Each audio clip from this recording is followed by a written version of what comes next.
Okay. Did you see my new one? Okay.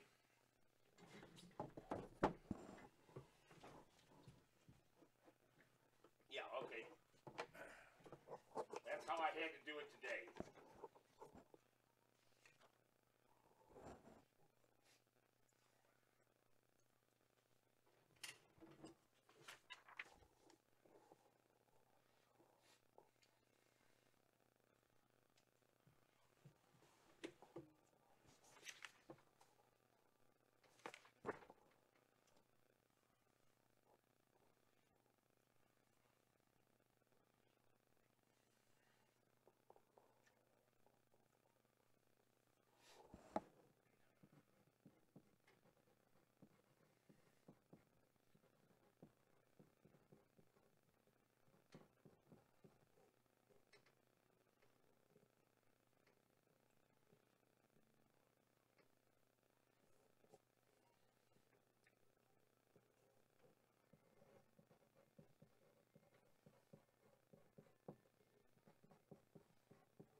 Okay, we'll give her a whirl here. What I'm going to do, I'm going to give the date, where we're at, and hit just the first part of my opening until the tiger growl, and then I'm coming back to the phone, okay?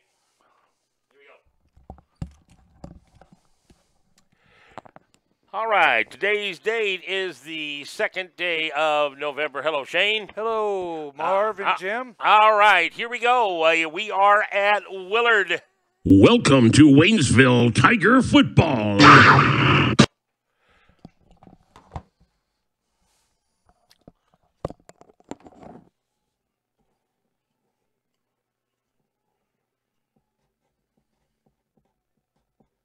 Sounded loud and clear from here. Okay. Yeah, the only thing, I guess, like I said, about, hang on a second. Let me.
Welcome to Waynesville Tiger Football. It is Friday night under the lights. The Waynesville Tigers on the gridiron. Our game being brought to you by Air Serve Heating and Air, Arby's of St. Robert, B&B Theater in Waynesville, TC Towing of Waynesville, Balfour Beatty Communities of Fort Wood, Columbia College, King Auto Glass of St. Robert and Rolla, Lindsay Chrysler Dodge Ram Jeep of St. Robert, and Ogle Chiropractic in Waynesville, Park University of Fort Wood, Mailboxing of St. Robert, the Pepsi-Cola Bottling Company, the Sellers Sexton Auto Group, Shelter Insurance Agents, Mike Anthony in Waynesville, Dave Holland in Richland, VFW Post 3168, Team Ellis at Remax Professional Realty, the Bank of Crocker, Clayton Homes of Lebanon, Lynch's Furniture of St. Robert, the Marys County Bank, St. Robert Auto Supply, and the Waynesville Medical Plaza. The kickoff around the corner under the Friday night lights. And good evening and welcome to Waynesville Tiger Football under those Friday night lights here in Willard. Marv Luton along with my partner Shane McPherson, and we have the semifinals of the Class 5 District 5 football bracket underway here this evening on a grass field, not a turf field, something that is highly unusual anymore, especially in Class 4, 5, and 6 football. Now, when you get to some of the Class 1, Class 2, and Class 3 programs, I think they play a lot of theirs still on the grass. Right, yeah, but, you know, you got to say for a grass field, it sure is a nice field. It's a Zoysia field. I was out on it talking to the coach for Willard here before, and the field is wet on the sidelines, but it's pretty tight in the middle. It doesn't have a whole lot of wear.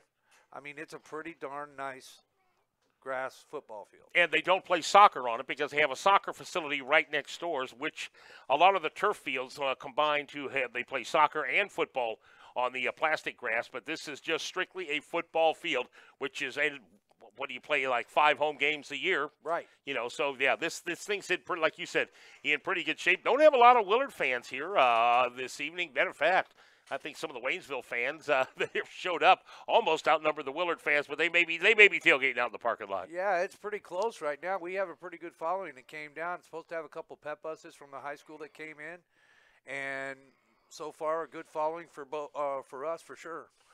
So the Willard Tigers are 3-6. The Waynesville Tigers are 3-6, and we missed a home game by 0.06 of a point. Right. Last week. Yes. Or 2 weeks ago.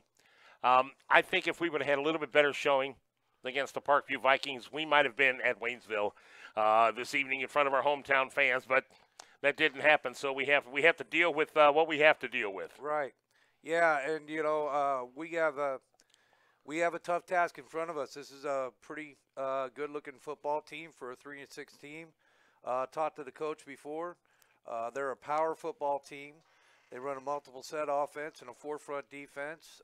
He only gave me a few numbers that he really concentrates on in the run game, and it looks like he said they are a smash-mouth power football team, so I would expect that you would see a lot of the ball in the hands of one of the kids that we saw was Rice, who's number 26. He's 6'2", and he looks like a pretty big fella. 235. And then Thompson, number 21. He's kind of like they're back in the backfield. They run kind of a offset eye with a wing, and then they come out with a spread with a one back. Then they have a split set. So we'll see a lot of different looks from these guys. And I think Marshall Swadley, yeah. Number 32, he is the wing back that we've seen at least as they were warming up. And again, both Swadley and Thompson are about 5'9", 5'10". They're not real big. And then Garrett Rice at 6'2". You can tell who he is because he's standing right next to the quarterback. And the quarterback of this team, Reese Dawson, is 6'4". So he can see over the top of everybody, but they don't throw that much. They don't throw that much, but, you know, when we were watching in pregame, it was pretty odd because I thought Reese Dawson had a real nice release and threw a pretty good ball. Now, he was just kind of lobbing it up because it was pregame, but the way that he looked, maybe they don't have to throw it much or they just haven't relied on their throwing game. They had a few deals where, you know, the receivers dropped them. That may be part of it too. Who knows? Or maybe they just feel that the run game, this coach may be one of those smash mouth guys. And, well, Brock Roten, who used to coach up at Rolla, and you coached against him because he was the coach up in Rolla when the Waynesville Tigers beat Rolla and won the state championship back in 2007. He's been down here for 10 years. Right. So he knows this Waynesville Tiger team. Yeah. Now, here's the thing I'm thinking. If I'm scouting the Waynesville Tigers and I saw what Parkview did to us last week with that jet sweep. Right. With Huddleston. I mean, we thought it was going to be Dela Cruz. They handed it off to Huddleston. That jet sweep killed us a couple of weeks ago against Parkview. If I'm Brock Roten, I'm thinking about putting that jet sweep in my arsenal here. But do you change what you've done this time of the season? I don't really think you can. I mean, yeah, you might even have that in your system. But one thing that we did note earlier is that I don't think that Willard has the kind of speed that Parkview had. And to run that jet sweep and be as successful as they were, it's got to have a speed guy. Now, I'm not saying that 21 may not be their speed guy, but these guys play within the box. And that's what we talked with Coach Haynes about earlier. Coach Haynes said the game is going to be in the box tonight. We have to force them into second down and long situations and get them to do what they're not comfortable with doing, and that's throwing the ball.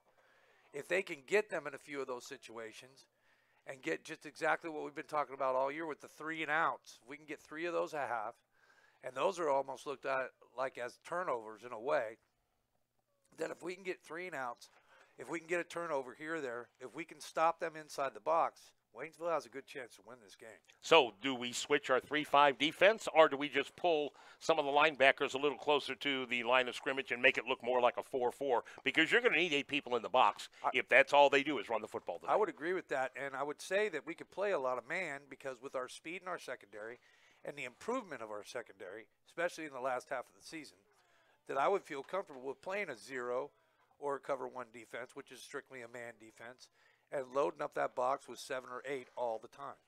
We'll see what happens. Our pregame show brought to you by TC Towing, Arby's, and Air Serve Heating and Air. We'll be back with more in a moment from Willard. Drained batteries and sluggish engines make for tough travel.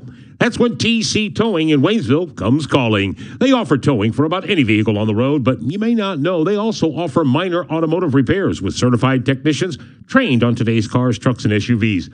Towing and transport service from one side of town to the other or out of state. Whatever the customer needs, and they accept all major credit cards. 7 days a week, 365 days a year. Towing, transport, and a garage for repair service. Call TC Towing on historic Route 66 in Waynesville at 528-0796. A small-town business helping out in a big-time way. When you're feeling hungry, you don't want to mess around with a quarter-pound meat sandwich. Instead, eat one of Arby's new half-pound roast beef sandwiches. 8 ounces of thinly sliced, tender roast beef. And if you really want a quarter pound of beef, that's cool. Just eat half of a half-pound roast beef sandwich. Introducing Arby's new half-pound roast beef sandwiches. Arby's, we have the meat. Quality and honesty are 2 values customers want and businesses must have. AirServe Heating and Air Conditioning of Waynesville has those values and offers much more. Locally owned and operated, they're your neighbors with finance options and free estimates so you'll know the cost before they start. AirServe is your comfort company, servicing all brands so you're ready for the season. Call 774-7805. You're listening to KOZQ 102.3 FM Waynesville, St. Robert, Fort Leonard Wood, Missouri. Get Napa know-how at St. Robert Auto Supply off Missouri Avenue in St. Robert and get the good stuff 7 days a week. Back here at Willard, Marv Luton, Shane McPherson with you on Friday night under the lights, checking some of the other district football involving the Ozark Conference. And this is a former Ozark Conference team, the Joplin Eagles. How would you like to be the Lindbergh Flyers out of St. Louis County? Joplin beat Kickapoo last week, so Joplin is hosting. This is Class 6, District 3. Joplin, which is real close to the Oklahoma border, right, is taking on the Lindbergh Flyers of St. Louis County, which is pretty close to the Illinois border. So they're going to Lindbergh's having to go all the way across state on a Friday. Those kids aren't going to get back until 3 o'clock in the morning. What is that, a 5.5, 6 hour ride? Well, I would say, I think it's at least 4 hours from Springfield to St. Louis. You know, and you go and you add another hour, another, 45 minutes to an hour to Joplin. Oh, yeah, that's I would think they might have wanted to push that back to Saturday afternoon, but might not have been able to. Right. West Plains Scissors, the Ozark Conference champions, they are hosting Sykeston. That is down in Howell County. The Camdenton Lakers in the Class 4 District 5 bracket, they are hosting Helias. And St. Francis Borgia is playing host to the Rolla Bulldogs. That could be a pretty good football game. Actually, Camden and Elias could be a pretty good football game, Both those games will be really good games, I believe. And then, of course, in our district, the Class 5, District 5, it's Waynesville here at Willard, and then Lebanon is hosting Glendale. The Waynesville Tigers have an opportunity, if they can pull off a win here, to have a home game next week if, and only if, the Glendale Falcons upset the Lebanon Yellow Jackets. I personally don't see that happening. I don't either, but you know what? Stranger things have happened this time of the year, and Glendale can get dangerous, and they get a lot of teams really fired up to play them. So yeah, and penalty. I think the last time Kevin Stubblefield told me they had, I think the Lebanon had like 300 yards in penalties in a football game. You know, and that might have been just Lebanon. So there was a lot of penalties called in that one. And then the Parkview Vikings, they are the number 2 seed in the Class 5 District 6 tournament. They are playing host to Nixa. And then our old buddy Brian Robbins, who coaches the St. Clair Bulldogs. Boog is hosting Lutheran South over at St. Clair. That could be a private school. Yeah, that could be a good one too. So again, that's some of the football that's going on around the state of Missouri. And again, we'll have to see how things pan out. We'll try to keep you up to date as we go along here. This Waynesville Tiger football team, we have scored 208 points this year.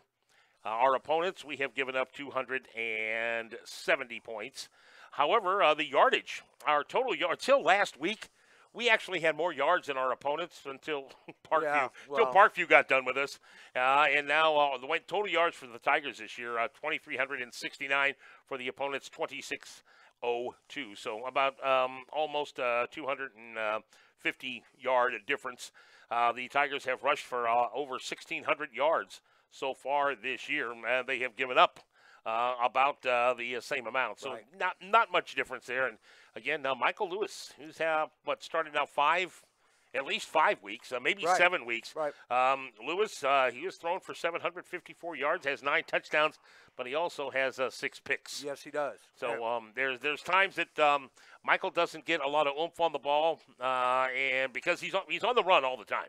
You know, and you just cannot plant that back foot if you're on the run. So we have got the coin toss out there, and it looks like the Willard Tigers have won the coin toss and have deferred. Or let's see, did the Waynesville Tigers win the coin toss? Let's see who they're going to go. They're going to talk to Waynesville. Waynesville will be receiving the football. And on your radio dial, Waynesville will be going from your right to your left, vice versa for the Willard Tigers. And we will tell you our vantage point here. We are across the field from the main press box. We are in the soccer press box, which is really nice. It's nice and plush and warm up here. Wouldn't have it any other way, but have a hard time seeing the scoreboard because the scoreboard is down on the other end of the field. And unless you can really take a good look at it and lean over, it's kind of tough to see. We'll be back. We have the kickoff coming up. King Auto Glass, certified pros working hard for you. We'll fix it right, we'll come to you free, and we'll give you a lifetime guarantee. We've been around for 3 generations, doing our best work every day. Auto Glass is our only business, not a sideline. King Auto Glass. Park University offers associate and bachelor degree programs at their Fort Wood Campus Center. Additional degree programs are available entirely online. Courses can be completed in 8-week sessions rather than the traditional 16-week semester. Sessions start 5 times a year, giving you multiple entry points. Park also offers additional graduate and certificate programs online. Military and civilians are welcome. Application fees are waived for military personnel. Park accepts VA benefits, tuition assistance, financial aid, and payment plans are available. Park University, a regionally accredited non-profit university. Save time, save money, accelerate your education. 329-2798 or go online, park.edu/go Leonard Wood. The score of any athletic event is generally forgotten over time, but the actions of players, coaches, and spectators leave lasting impressions. The next time you attend a high school game, think of how history will remember you. Choose good sportsmanship and help rekindle the spirit of citizenship. Remember, the lessons you teach today will help develop better citizens in our communities for tomorrow. This message has been brought to you by your friends at the Missouri State High School Activities Association and this local radio station. This is the Pepsi that your father drank and your grandfather drank. When I was your age, we worked. This is the Pepsi that your Uncle Ted drank when rock sounded like this. This is the Pepsi for American pastimes. Whether you're tailgating at a speedway or courtside watching your favorite player make a breakaway, He scored! this is the Pepsi for those who are forever fun. This is the Pepsi for every generation. Real estate made easy with Team Ellis at RE/MAX. Lisa Ellis has been selling real estate in the Waynesville, St. Robert, Fort Wood area for over 20 years. She knows the area as well as anyone in real estate, and with the revolving doors in a military market, Team Ellis at RE/MAX stays on top of their game, and that in turn helps you out, the buyer or seller. Well, we're back. We're about ready for the kickoff. The Waynesville Tigers will receive A.J. Martin, Shane Butler-Lawson standing back at the 10-yard line. And Willard pops this thing up in the air, and they're going to kick it out of bounds. So we're going to have a 15-yard penalty on the kicker for the Willard Tigers to start this game off. And that is going to give the Waynesville Tigers and Michael Lewis some pretty good field position to start this thing off. Wouldn't have thought that they would do that. I mean, it looked like to me that the kicker had a pretty good leg in pregame, but I guess they're a little worried about the speed, and I can understand why Brock would be. You know, he's former at Rolla and knows a lot about Waynesville speed. So the Waynesville Tigers will put it into play, 1st and 10 on the 35 yards. Shouldn't it be out at the? Well, no. No, they got it to 35, buddy. Okay. I'm thinking of pros. Right. Get out of the NFL, Luton. All right, here we go. This is still high school football. So it will be Michael Lewis, or is that? No, that's Emperado at quarterbacking this Waynesville Tiger team, I think, to start it off with. Nope. No, you're right. That is Lewis, and the ball goes to the right, and that is Butler-Lawson, and he will gain very little on the play. Lost his helmet, so he'll have to come out of the game for a short period of time. Looks like he lost one. Yeah, looks like he lost a yard on the play. So it brings up a 2nd down now and 11. They tried a little off of right tackle. That did not work. Desmond's in the backfield. Desmond Dawkins, and under center is Mike Lewis. In motion goes the tight end, and the Willard Tigers jump offside. Good play cadence that time by Michael Lewis. And that will give the Tigers 5 more yards up the field. So that's 2 penalties for 20 yards here in this first series for the Willard Tigers.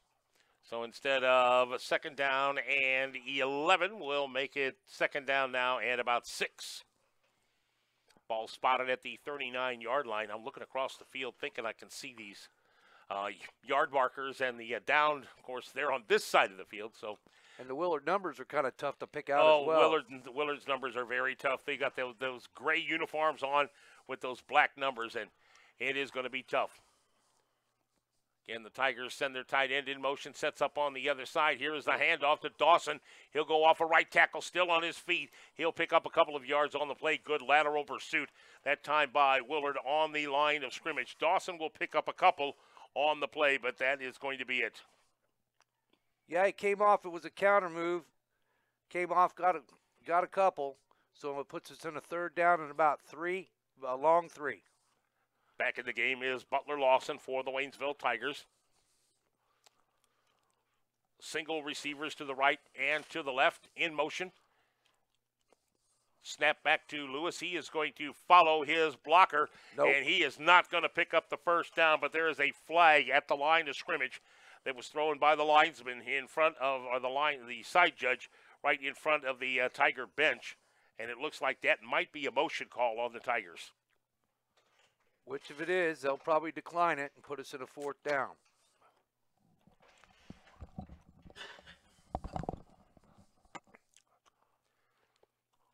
Yeah, they declined it. Okay, they have declined it, and the Tigers are in a 4th down situation. Now, we're 4th and 3, a long 3. Okay. Well, Coach, man, you're on your own 41-yard line. This is a gutsy call. Yes, it is. This is a gutsy call by Coach Joe Haynes. He's going to try to jump him. Well, he may try to jump him. Nope, they're going to go for it, and we're No. going to have a penalty flag thrown, and we're going to get motion in the backfield. Lewis throws down the field. Pass is caught at the 40-yard line. Make it the 41. Pass caught. Let's see. Can we pick up a number on the opposite side of the field? Motion on us again. So it doesn't matter. It's going to be coming back. But he put it right on the money. Yep. Good throw that time by Michael Lewis. And I got to say, you know, the route was good, and we got behind the Willard defense. That could be a good thing for us as well. This is going to put us on about a 4th and 8. Well, they'll move us back 5 yards. So, yeah, you're right. We were 4th and 5 or 4th and 3. Now it's going to be 4th and 8. And I think at this point in time, you have to send the punting unit out. And here comes Aaron Choi. So it was 4th and 9. Yeah. So Aaron Choi will be coming out, and he will be punting the ball away from about his 25-yard line. They're in a definite return type move. Yeah, they've got 2 back standing at the 30, and Willard almost Good blocked punt. that thing, but a good kick by Choi. It is fielded at the 31, fair catch called by Willard, and the Willard Tigers will put their offense on the field after their defense held the Waynesville Tigers. Of course, we had the first down, but that 5-yard penalty for motion killed it. Yep. It's something I talked to the coach about, and he knows they're going to have to cut their penalties down. So quarterbacking for the Willard Tiger team is Reese Dawson. This is an offset eye wing. And the back in the backfield. Again. He's throwing. Yeah, he is throwing. They're going to throw this thing down the field, and the pass is overthrown. Intended at that time for the back coming out, Ethan Thompson, who was actually lined up as a wideout on the right-hand side of the field. And he took off down the field, thought he was going to maybe go in motion, but the pass was overthrown. So it brings up a 2nd and 10 now for Willard. Kind of caught us by surprise right there, but our defensive secondary caught up pretty quick, and he overthrew it quite a bit. Back to the same set. Yep. Offset I formation. Here is the snap to the quarterback, Reese Dawson. It's a high snap and a handoff off of right tackle, and still on his feet. That is Swadley. He will take it down to the 41-yard line. He will pick up about, we'll say 8, maybe 9. Looks like they're going to give him 9 on the play. Brings up a 3rd down and short. Yeah, that was just a good old, just like the coach said, that's good old power football right there. They just went off that right side, right where they had it stacked. They're in a double tight look. Swadley at 5'10" and 210 pounds. I apologize. That's an unbalanced look that they're into now. 3rd and 1, quarterback on the keeper, and Dawson has some room to run. He's up the middle, and he is on his horse to the 10, and he is hauled down at the 9-yard line by the Waynesville Tigers. I'm not sure which one of the Tigers chased him down. That might have been, yes, Desmond Dawkins all the way down, but a good quarterback draw that time by Reese Dawson. Didn't even fake a handoff. He just stood there and waited for that offensive line to open up the hole, and down the field he went. Well, that was a good quarterback counter right there. They had everybody going to the right, and the guard pulled back left with the tackle, and that unbalanced look. They've got another unbalanced look right here, too. It is 1st and goal to go at the 9-yard line. Here is the snap, and here is Swadley. He will go off of left tackle, and he will be close to the goal line. He gets down to the 2 before being hauled down by about 3 or 4 Waynesville Tigers who get up off the bottom of that pile. Jacob York coming back into the game. York is working with a leg injury, but he is out there playing. Tough kid with the leg injury that he has. That's a tough one to play with. Yeah, and that's what the coach said. He goes, he is just such force out there on defense. And here is a quarterback sneak up the middle. Did they get in? No indication from any of the referees. Yep. Yeah, there it is. A touchdown. A 1-yard or a 2-yard run by the quarterback, Reese Dawson. And into the end zone go the Willard Tigers with 7:39 left to go here in this opening quarter. Pretty. That quarterback counter really did the trick on that one. That was a 47-yard run, and Swadley seems to be their power back up in the backfield. 2-yard sneak goes in. Extra point is up, and it is no good. So the extra point fails, and the Waynesville Tigers trail 6-0. Tigers get the football when we come back. Real estate made easy with Team Ellis at RE/MAX. Lisa Ellis has been selling real estate in the Waynesville, St. Robert, Fort Wood area for over 20 years. She knows the area as well as anyone in real estate, and with the revolving doors in a military market, Team Ellis at RE/MAX stays on top of their game, and that in turn helps you out, the buyer or seller. Contact Team Ellis at 320 Eichard Avenue in the Townfield Plaza, Suite X, behind McDonald's in Waynesville. Call the office at 774-2653 or her cell at 528-4353. Lisa Ellis, your RE/MAX professional realtor.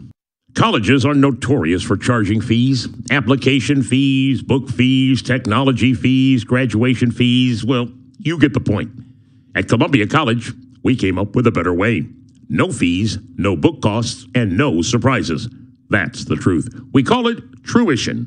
Learn more at fortwood.ccis.edu. That's fortwood.ccis.edu. A.J. Martin and Shane Butler-Lawson deep for the Waynesville Tigers, standing at about their own 15-yard line. And Willard boots the ball, and this one will get a short kick and fair caught at the 27-yard line by the Waynesville Tigers. And coming up with the fair catch that time, I think that was Sean Sumter. Was it Sumter or was it 84? No, 84 is Noah Ross. He's, well, of course, he's 5'6", and Sumter's 5'4". So whoever caught it was one of the shorter ones. I thought it was number 34. Nonetheless, the Tigers have it, 1st and 10, and let's see if this offense can get on track this time. Trips to the right, one to the left. Lone setback is Butler-Lawson. He'll take a little flare pass from Michael Lewis and cuts to the outside, still on his feet, and he will get dropped. Now, he's going to pick up about 5 yards on the play, maybe only 4. So a little flare pass to the outside, but a little bit of blocking in front of him. 2nd down and 6 now for the Tigers. Passing game may be where it's at tonight. Who knows? Yeah, Coach Haynes said he wanted to play a little smash mouth with them. We might not be able to do that. Here's a pass to the outside. That is caught by Jalen Andrews, and Andrews is hit immediately. It dropped. And that's a hold on the Waynesville Tigers. Yeah, that's a 2-yard loss on the play. I think I'm declining that thing. Apparently not. Nope, they're going to move him back. So second penalty on the Waynesville Tigers. That's 15 yards in penalties, and that will move the ball back to the, looks like maybe the 20-yard line, 19-yard line. Right, we're not heading the right direction here, Marv, at all. We're going backwards. Brings up a 2nd down now and 20 for the Tigers. Lewis back to throw, and he is being chased. He breaks one tackle, and he'll get out of bounds at the 21-yard line, so he'll pick up 3 on that play. Just nothing downfield to throw to. It looked like Andrews was open here at the 45, but I don't think Lewis saw him in time. Well, he may have saw him, but he's got to run so fast to get away from everybody that, it's just not a good throwing situation for him. And in the past, he's thrown those for picks. So maybe that wasn't a bad thing there. So the Tigers will readjust. 3rd down now and 16 for the Tigers. Here's Lewis, drops back, has a blocker in front of him. A little flare pass to the outside. This is Dawkins, and Dawkins is hit and dropped. What a great tackle that time. An open field tackle. Dawson had some running room. Or Dawkins, rather, had a little bit of running room. And a loss of 1 on that. So the punting unit comes out of the field again for the Waynesville Tigers. We have had 2 3-and-outs. Yet to pick up a 1st down. The Willard Tigers lead this by the score of 6-0 as we are well over halfway through the first half of this first quarter. They've shown quite a bit of quickness on their defense. Yeah. Actually, Willard has. They certainly have. So the Tigers will give the ball back to Willard. It's a low snap. Joy able to hang on, one hop it, and boot the ball down the field. It will be caught on the hop and nailed immediately at the 40-yard line. Good play that time by the leading tackler for the Waynesville Tigers coming up there. And looks like Levi Garcia, number 18, was the first one out there with a pop for the Tigers. Right. I thought coming over that was 19, but that is not Michael Cassidy. No, it's not. That doesn't even look like the body style No. of Michael Cassidy, who is out there on the field right now at the linebacker position. So it's 1st and 10 for Willard. Here's a little trick play as they snap the ball to the up back. That is Swadley, and Swadley will carry a couple of Waynesville Tigers with him for about a 5-yard gain on the play down to the 45-yard line. That was actually 32. Yeah, that's Swadley. Sorry. It's a shooting match here. It is, because these numbers, like again, are very, very tough to see. But that was just power football. Nothing but power football. Now, they give him 6 on the play. It's going to bring up a 2nd down now and 4 for Willard. Again, they're out of the power I formation.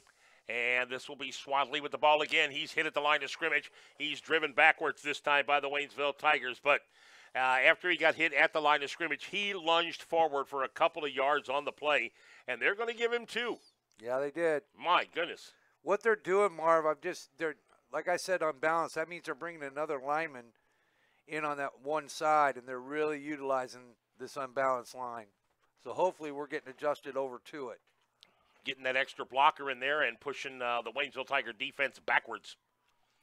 3rd and 1 now for Willard. They are on the 50-yard line, right at midfield. And here is Dawson, handoff to Swadley, and he goes off of right tackle, and he'll pick up the 1st down, grab a couple of more. 1st and 10 for Willard. Now the ball in Tiger territory at the Waynesville 46. That was actually Rice. That was the big boy there. I caught his number just at the end. You remember he has that cast on his hand. Yes, he does. So he got 4 on that, correct? That's right.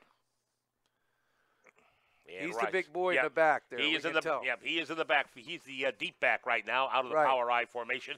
He'll get the handoff again, and he'll go off left tackle, Oh. and he'll pop Oh. Michael Cassidy, and he is still on his feet, carrying Waynesville Tigers. Who was that? He was dragging Kevin Poinsett about 6 yards. Poinsett has a hold of his leg, but he can't get a hold of the other one, and he is just dragging Poinsett with him. And at the end of the play, we have a penalty flag. It's going to be on Willard, I would think.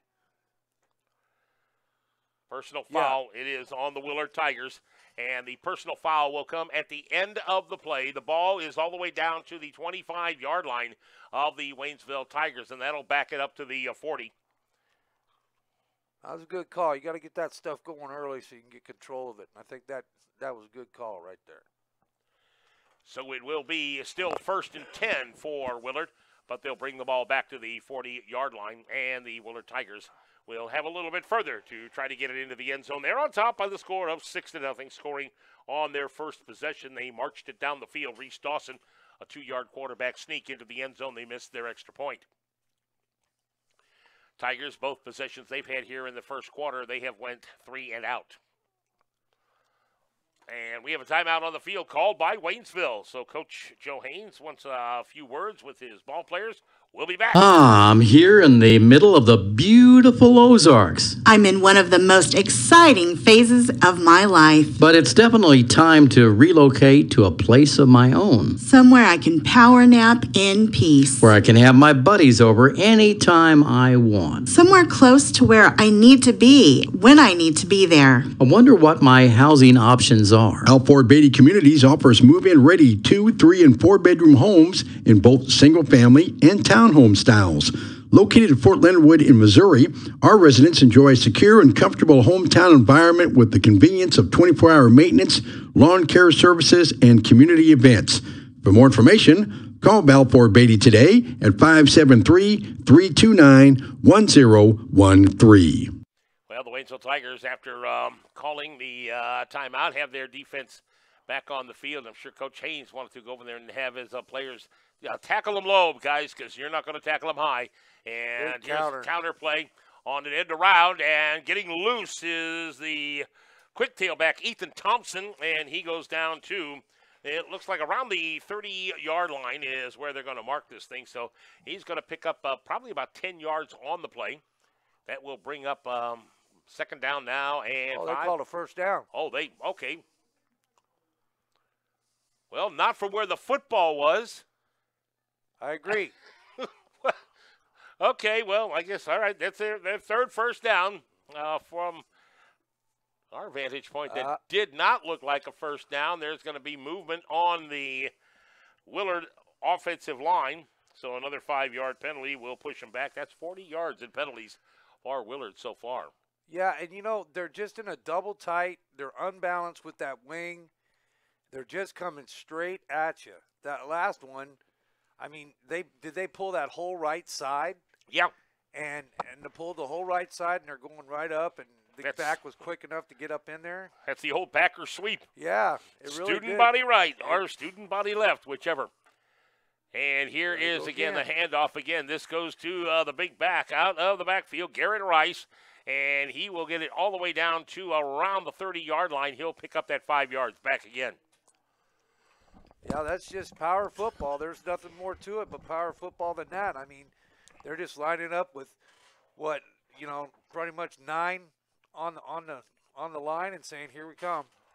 He'll pick up 4 on the play. Second down now and 11 for the Willard Tigers. They are on the Waynesville Tiger 30-yard line. Willard on top, 6-zip. About 4 minutes left to go here in the opening quarter. Here comes that counter again. Another counter play, and this one goes to Swadley, and he's going to the outside, and he is going to go into the end zone for the touchdown. And that might have been Thompson, number 21. I think it was, yeah, sir. It was Thompson. You're right. So into the end zone from the 31, and we've got an injured Tiger on the field. So well, 31. I hope that's nobody important. He doesn't like it, though. Nope.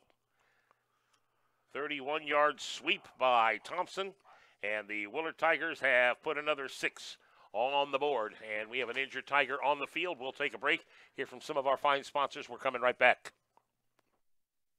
Quality and honesty are 2 values customers want and businesses must have. AirServe Heating and Air Conditioning of Waynesville has those values and offers much more. Locally owned and operated, they're your neighbors with finance options and free estimates so you'll know the cost before they start. AirServe is your comfort company, servicing all brands so you're ready for the season. Call 774-7805. For over 40 years, Made Right in Rolla has been satisfying customers with the best ground meat seasoned to perfection. At Made Right, the loose ground beef is simply too good to be called a patty. And the mouth-watering fried chicken, pulled pork, and steaming chili are a few of the menu items at Made Right.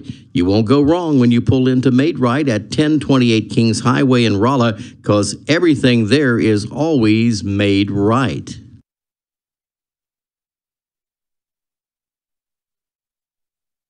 Well, whoever the Waynesville injured player is, they are hauling him. They are carrying.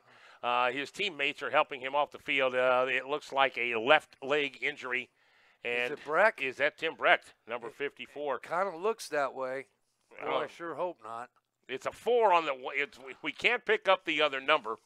You have to realize this is a muddy field, and we've got white jerseys on, so picking up these numbers are going to be pretty tough. And here is the 2-point conversion, and the Waynesville Tigers stop them on the 2-point conversion, and that is that is Jacob York is the injured player for the Waynesville Tigers. And again, York came in here. He was already playing with a slight injury, so we might have seen the last of Jacob York. Right. So the 2-point is no good. It is a 12-0 game. Willard on top. Tigers get the kick when we come back. That's the Waynesville Tigers.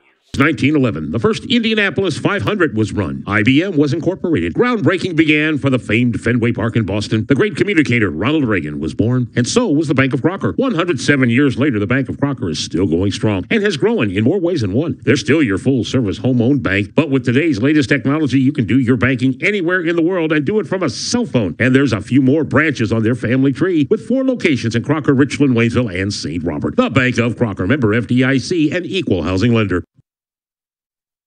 And again, it is Shane Butler-Lawson and A.J. Martin deep for the Waynesville Tigers. And I'm seeing some heads down on this Tiger team. I am too, and I'll tell you what, it's a little bit early for that, but I can understand why they're frustrated because we are getting banged. Yeah, we are. We're going to have to get something going here offensively. And here is a kick that's up in the air, and a fair catch called for, but bobbled at the 35-yard line. I think the Tigers come back up with the football. So they will have it. Still some pretty good field position, 1st and 10. Now let's see if we can generate some type of offense. Well, we've got to right now. We've got to get in this game offensively or it's going to get ugly quick because they're not having any trouble moving the ball at all. And if we don't get some offense generated and get a chance to keep this defense off the field, it could be a long night for the Tigers. We have been 3 and out 2 different times, and here is our 3rd possession of the opening quarter of this football game. And we are going with a Wildcat. Michael Lewis lines up wide to the left. Shane Butler-Lawson is the lone tailback. And here is a fake, and Lawson, he lost his footing. Right. Again, and we were talking about this on the way down. Yeah. We play on turf. We always play on turf. Do we have shoes in the locker room that have actual cleats on them that you need for this kind of grass field? Well, I would say so, but, when you're playing on grass and it's wet, you've got a totally different way of running. You've got to go ahead and shorten your steps up. You can't have the big, long ones like you normally do. Lewis back to throw, a little flare pass out to Butler-Lawson. He cuts it. We're going to have another penalty on the Waynesville Tigers throwing in the backfield, and it's probably going to be a holding call on the Tigers after Butler-Lawson picks up the 1st down. He gets about 12 on the play. That's a personal foul on us. It's going to be on Willard. Oh, it is on Willard. It looked like, Michael Lewis is clapping. I wouldn't think that Lewis would be clapping if it's a personal foul on the Tigers. And walking towards the sideline clapping, no way. So it is on the Willard Tigers. Again, we are on the opposite side of the field. So when the referees give their signals, they are pointing. All we are is seeing their backs. So we just we're going to have to wait for the official call from the referee, and when they start marching the ball off. So they're going to take that from the end of the run, so that's going to end up being. No, they're going to take it. They are going to take that from the end of the run. You're right. The end of the pass. So that's going to be a 30-yard gain. That's a 30-yard gain on that play. That's what we needed. Yeah. Well, Lawson picks up the 1st down. He that was a great little flare pass to the outside, broke a couple of tackles, able to get up to about the 40-yard line, actually about the 45, and then the 15-yard penalty tacked on to that brings the ball down to the 40-yard line of the Willard Tigers. So the Tigers of Waynesville are in Willard territory. Dawkins with the handoff. He cuts it up the middle. No running room there. He's going to pick up a couple of yards on the play. There's just nothing there. Those kids from Willard, they're pretty big on the defensive side, and the Waynesville Tigers just had nowhere to go with that one. And very aggressive, and 6, 7, 8 guys around the ball all the time. But again, Dawkins picks up 2. Right. He'll stay in the game. Butler-Lawson over on the sideline. He's adjusting his shoe. So apparently he ran out of his shoes on that last play. Out of the pistol formation is Michael Lewis. Single wideouts, both right and left. Again, Dawkins alone set back and a whistle on the play. And we are going to have timeout called by the Waynesville Tigers right before the snap. The Tigers call a timeout. We'll take another one. We're coming right back. Of life today, you owe yourself a good night's sleep. Hi, this is Katrina at Lynch's Furniture and Mattresses in St. Robert. A good night of sleep does wonders for yourself and everybody around you. So stop by and check out over 20 different Serta mattress sets, most in stock in twin, full, queen, and king sizes. The best part, queen-size Serta mattresses start at only $3.99. So for your sake and those around you, get a good night's sleep on a Serta mattress from Lynch's Furniture and Mattresses in St. Robert, or shop online at lynchesfurnitureandappliance.com. Our game also being brought to you by Air Serve Heating and Air in Waynesville, serving Waynesville and Pulaski and surrounding counties, and by Clayton Homes in Lebanon, your dealer for great homes at great prices on Highway Double M. So the Waynesville Tigers, again, looking at a 2nd down now and 8. They are in Willard territory. Their best penetration so far of this football game, they've actually picked up a 1st down.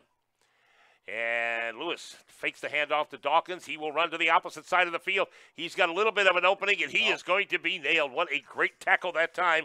Coming up on that play is Colby Bean. And I thought he might get around Colby, but he went down low, grabbed him around his knees, and wrapped both legs up and dropped Michael Lewis. Right. That was a good tackle. Good open field tackle. It was a good tackle, and that's been something that they haven't been able to do to Mike this year. 3rd and 13. Lewis rolls to his right, throws deep down the field, and we have, no pass interference. Pass is incomplete. No flag anywhere. Pass was a little bit overthrown, but one of the Waynesville Tigers, and I'm pretty sure that's Bledsoe, got his hand on it. Yeah, he did. I think it was both of them that were going for it. It looked like a good no call on that. I take that back. That was not. That was Jalen Andrews. Yeah, and I would on the play. I'd have loved to see the flag come out for us, but don't really think it was warranted. So punting situation now for the Tigers, 4th and 13. Back in is Aaron Choi. He will take the snap, and he will boot this thing Good butt. high up in the air, and it will fall at the 15, roll inside the 10, down to the 8-yard line, make it the 7-yard line, and it will be put in play by the Willard Tigers deep in their own territory. Good punt that time by Aaron Choi. Now, if this Tiger team can come up here and get a 3-and-out and get the ball back in some pretty decent position. Well, this is a big defensive series for us. There's very little time left in the first quarter. We have got to make a stand here. They have just done nothing. They're averaging probably around 9, maybe 10 yards a carry right now. Again, they're on top. Willard is 12-0 here in the waning moments of the first quarter. Here is a counter play and end around to Ethan Thompson, and he will pick up about 5 yards, maybe 7 on the play. Let's see where they're going to mark it. Ooh, they're going to give him a 9. Yeah, generous spot all the way out to the 15-yard line. He needs to get to the 16 to pick up a first down, so you're right. 9-yard gain on the play by Thompson on the end around. Actually, it's really not an end around. He lines up in the wing position. It's a counter. Yeah, counter play. Yeah, it's a counter. They're going just double tight with this offset eye with the wing, which is kind of an unbalanced look. And they are just running it right at us. And here it comes again. Yep, and fake that time to Thompson. Now the ball's thrown deep down the field, and the pass is overthrown, incomplete. And we'll go back and do it again. So it's going to bring a 2nd down and 1. And those are the kind, when you are looking at a 2nd and 1, yeah. You go for them bombs. Now it's a 3rd and 1. So you figure with 3rd and 1, you can pick up the first down. Well, I'd be pretty confident right now if I was Willard running the ball. Oh, yeah. With a 9 and 10 yard average per. But that was a good fake. But I got to tell you, we were on him like a blanket. I mean, he didn't really have a whole lot of chance. We had really good coverage on it.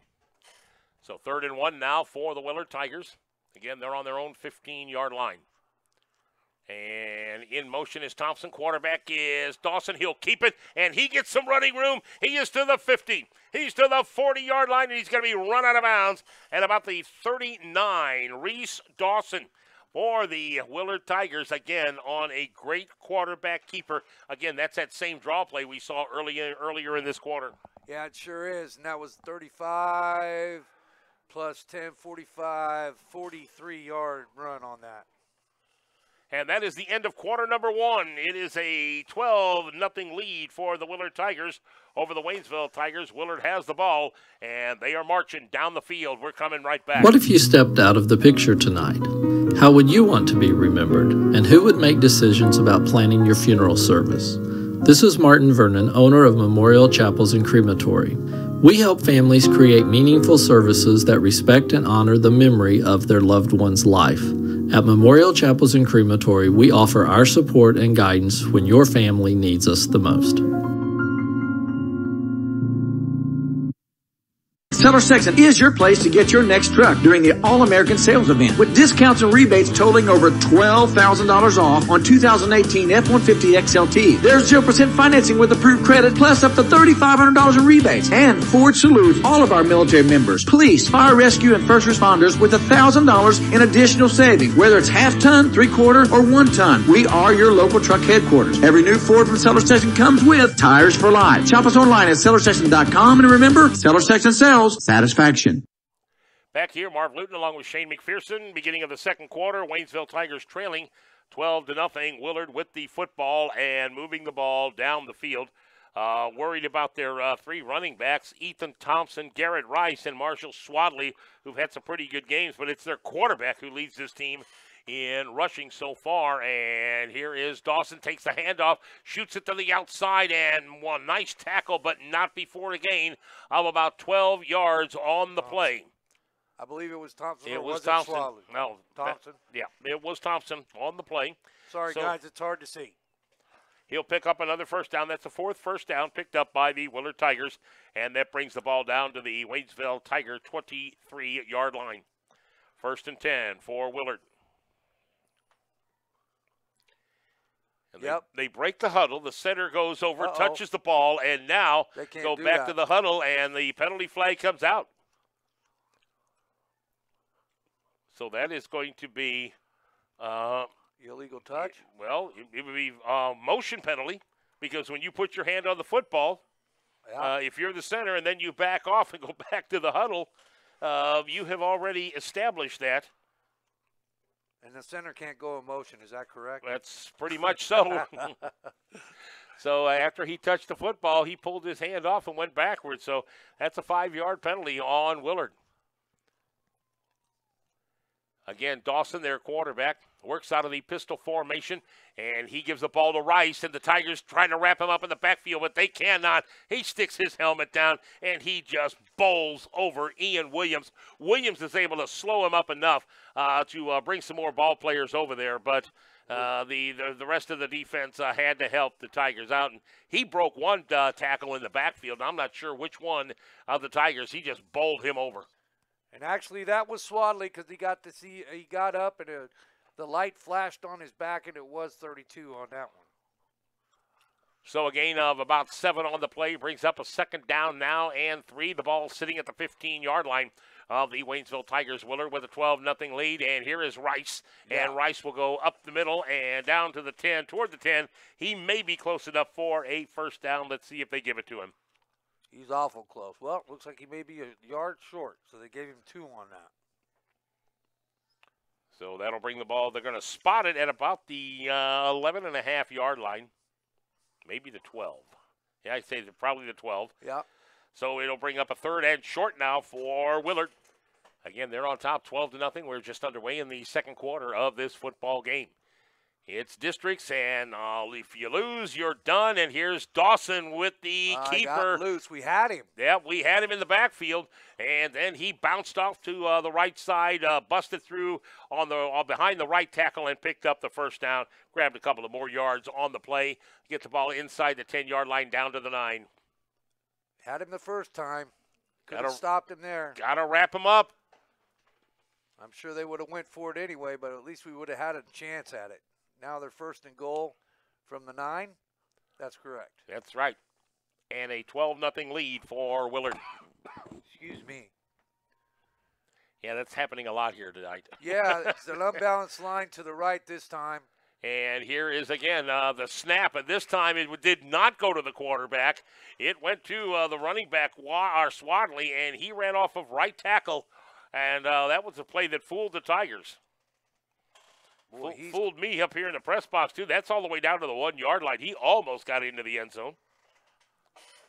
That time, Swadley, again, takes the snap. Well, that was Swadley.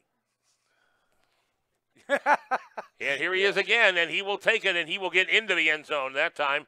So, touchdown. This is Marshall Swadley from the 2 and into the end zone, and the Willard Tigers are having their way with Waynesville. Right, and they'll probably go for 2 to try to make it a, what does that make it, 19? 18. 18. 9:15 left to go here in the first half. And they will go for the 2-point conversion. 18-0 right now with the Willard Tigers on top. And here is, again, a counter play, and into the end zone for the 2-point conversion is Ethan Thompson. So the 2-point is good, makes it 20-0. Willard over Waynesville. We're coming back. Kickoff coming to the Tigers in a moment. University offers associate and bachelor degree programs at their Fort Wood Campus Center. Additional degree programs are available entirely online. Courses can be completed in 8-week sessions rather than the traditional 16-week semester. Sessions start 5 times a year, giving you multiple entry points.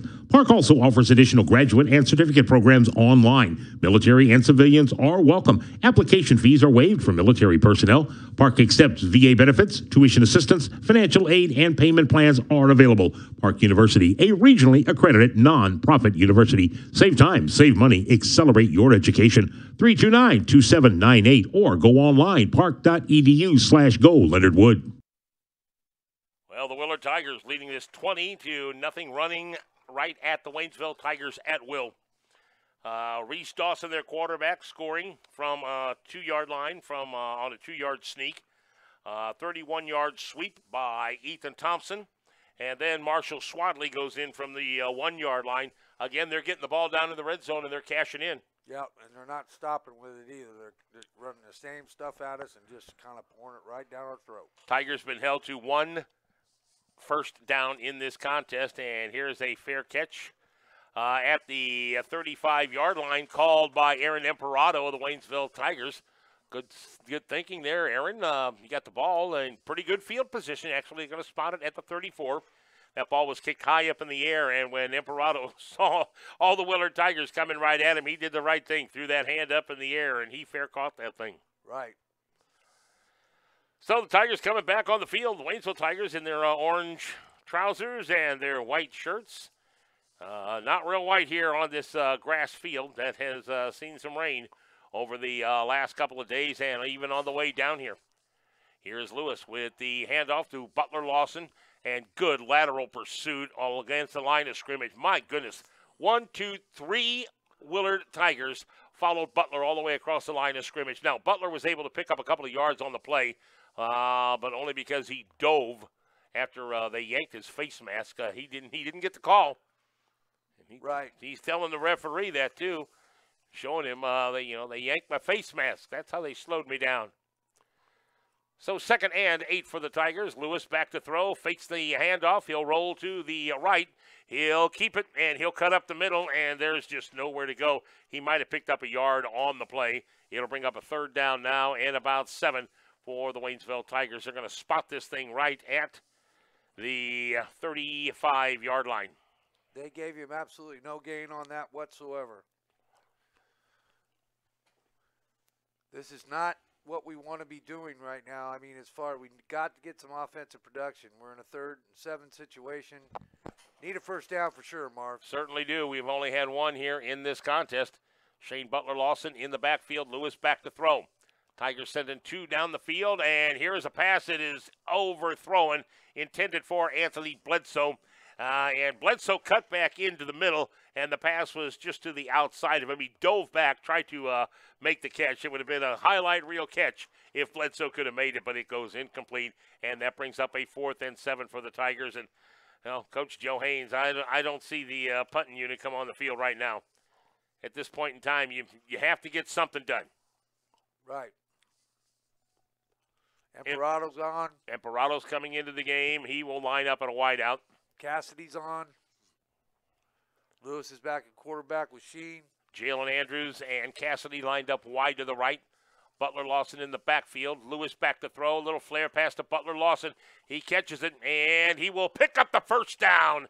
A good non-tackle that time by number 3, Jalen Andrews. He had a chance to block one of the Willard Tigers in the back and get him out of the way of Butler Lawson. He didn't do it. Lawson was able to cut and pick up the 1st down all the way up to the 45-yard line. That's a big 1st down for the Tigers right Certainly is. Deuces left, Deuces right. Lewis back to throw. He's got some time, and he'll burn this thing. The pass is caught at the 35-yard, making the 45-yard line of the Willard Tigers. Well, they're going to push that thing back, it looks like, to about the 46-yard line. And I didn't see who came up with the catch for the Tigers. They had about 3 Willard players surrounding him the minute he caught the ball. I think it was Dawkins, but I'm not really for sure. It just seemed like we got a good gain on it to 2nd and 8, 2nd and short. 2nd and 2 now for the Tigers. Cassidy goes in motion. They'll fake the handoff to Cassidy. Give it to Butler Lawson up the middle. He'll go. He will get that 1st down. And that will push the ball outside the 45 to the 44-yard line. And they will move the sticks. 3rd 1st down for the Waynesville Tigers. Looks like we got some offense going right now. Yeah, a little momentum going our way here. A little more confidence, especially after getting that 1st down. That was a big momentum swing right there. You kind of feel it out of the Tigers right there. Lewis works out of the shotgun, back to throw, tosses it to Bledsoe over to the outside. Bledsoe goes down the sideline before he's tackled, but he is going to pick up about 5 yards on the play. Well, they got a flag down over there. I'm just wondering if it's not on. Oh, it's on us. Is that a hold on us? I didn't see all I saw was the referee's arm point our way. Okay. Well, we'll find out right now. That's a hold. So that will march it back from the line of scrimmage, which was down around the 45-yard line on one side of the field to the 45-yard line on the other. Right. So a 10-yard penalty makes it 1st and 20 for the Tigers. Cassidy goes in motion. Here's the snap to Lewis, back to throw. Little screen. Yeah, it was a little screen, and Nope. Lewis bails out of it, and he will keep it. Now he'll throw the ball down the field and throw it away. Huh. Good Yeah, coverage. Good we coverage got that time by Willard. Got a roughing call. Roughing the passer. Wait. Oh. Wait. That has to be wrong. That's got to be wrong. Well, he had a called grounding? Oh, yeah, he did. Yeah, he did call grounding maybe. He called grounding on us.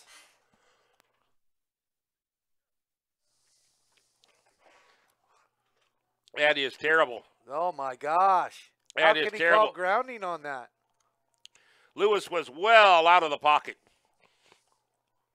and threw the ball down the field. Yeah, the ball did go out of bounds, but there was one of the Tigers that were close. Well, it has nothing to do with in high school with it being out of the pocket. He just thought that there was no receiver down there, and there was. Wow, that's a loss of down as well, isn't it? Yep. So 2nd down. And 25 now. almost 30, yeah. Back to throw. Lewis, he's got some time again. Now he'll roll Get out rid of the of it. pocket. And again, he breaks a couple of tackles, still on his feet, and now he's hauled down inside the 20 down to around the 17-yard line. And that is going to bring up a 3rd down and forever. Yes. Well, you've asked me. Well, they're gonna mark him down at the 21-yard line. You've asked me what kind of play do you have on something like this.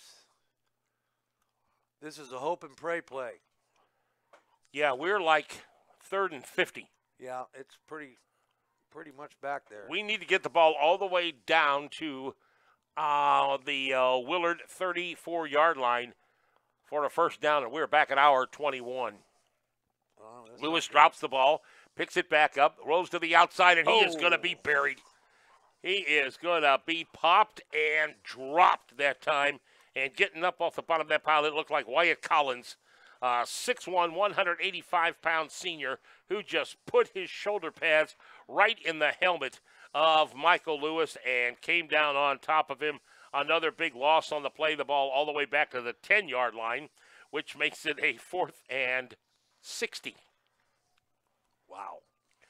We won't be able to kick the ball as far as we need for a 1st down. No, not even close. And the ball goes up in the air. It takes And a of terrible course, why Waynesville not? bounce.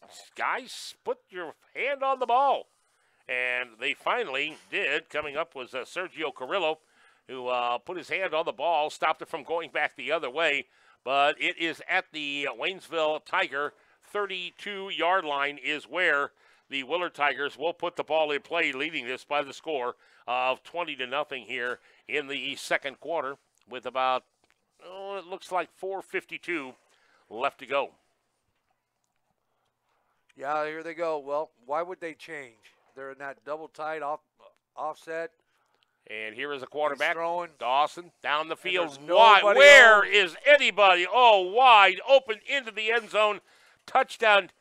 That was a blowing coverage on the Waynesville Tigers, and I don't know whose man that was, but that was Ethan Thompson.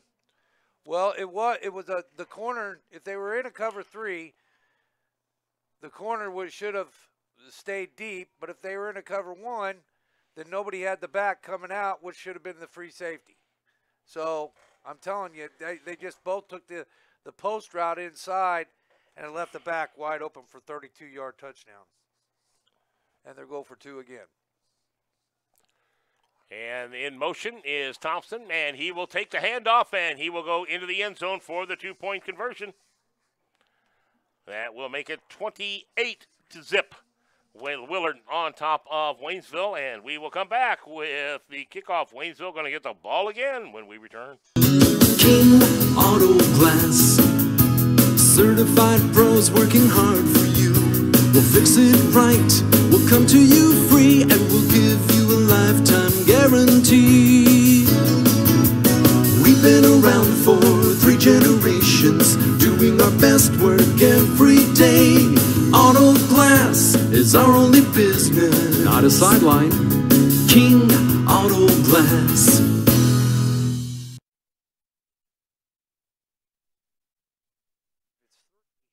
Yeah, a blowing coverage. We're trying to figure it out. There was Thompson was so wide open. Well, nobody had the back in that flat right there, and he just pitched it up and threw it to him. It was just kind of like a pregame throw, and it was right there, and he proved that he can throw the ball. And it was a good call by Willard. I mean, we thought they were going to be running the ball. Why wouldn't they run it? Now he goes deep. And here is the kick. It's going to be fielded at the 15-yard line by Bledsoe for the Tigers, and he'll be dropped at the 28. Yeah, that was pretty bad. That was a pretty bad blown coverage right there, bud. Yeah, it certainly was. So it's going to be 1st and 10 for Waynesville.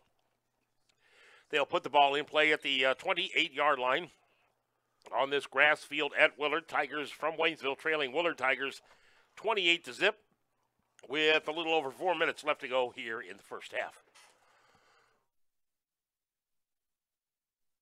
Hopefully we can make it through the first half. I was going to say, we're all kind of feeling it tonight, aren't we? Yeah, not only on the field, but up here in the press box, too.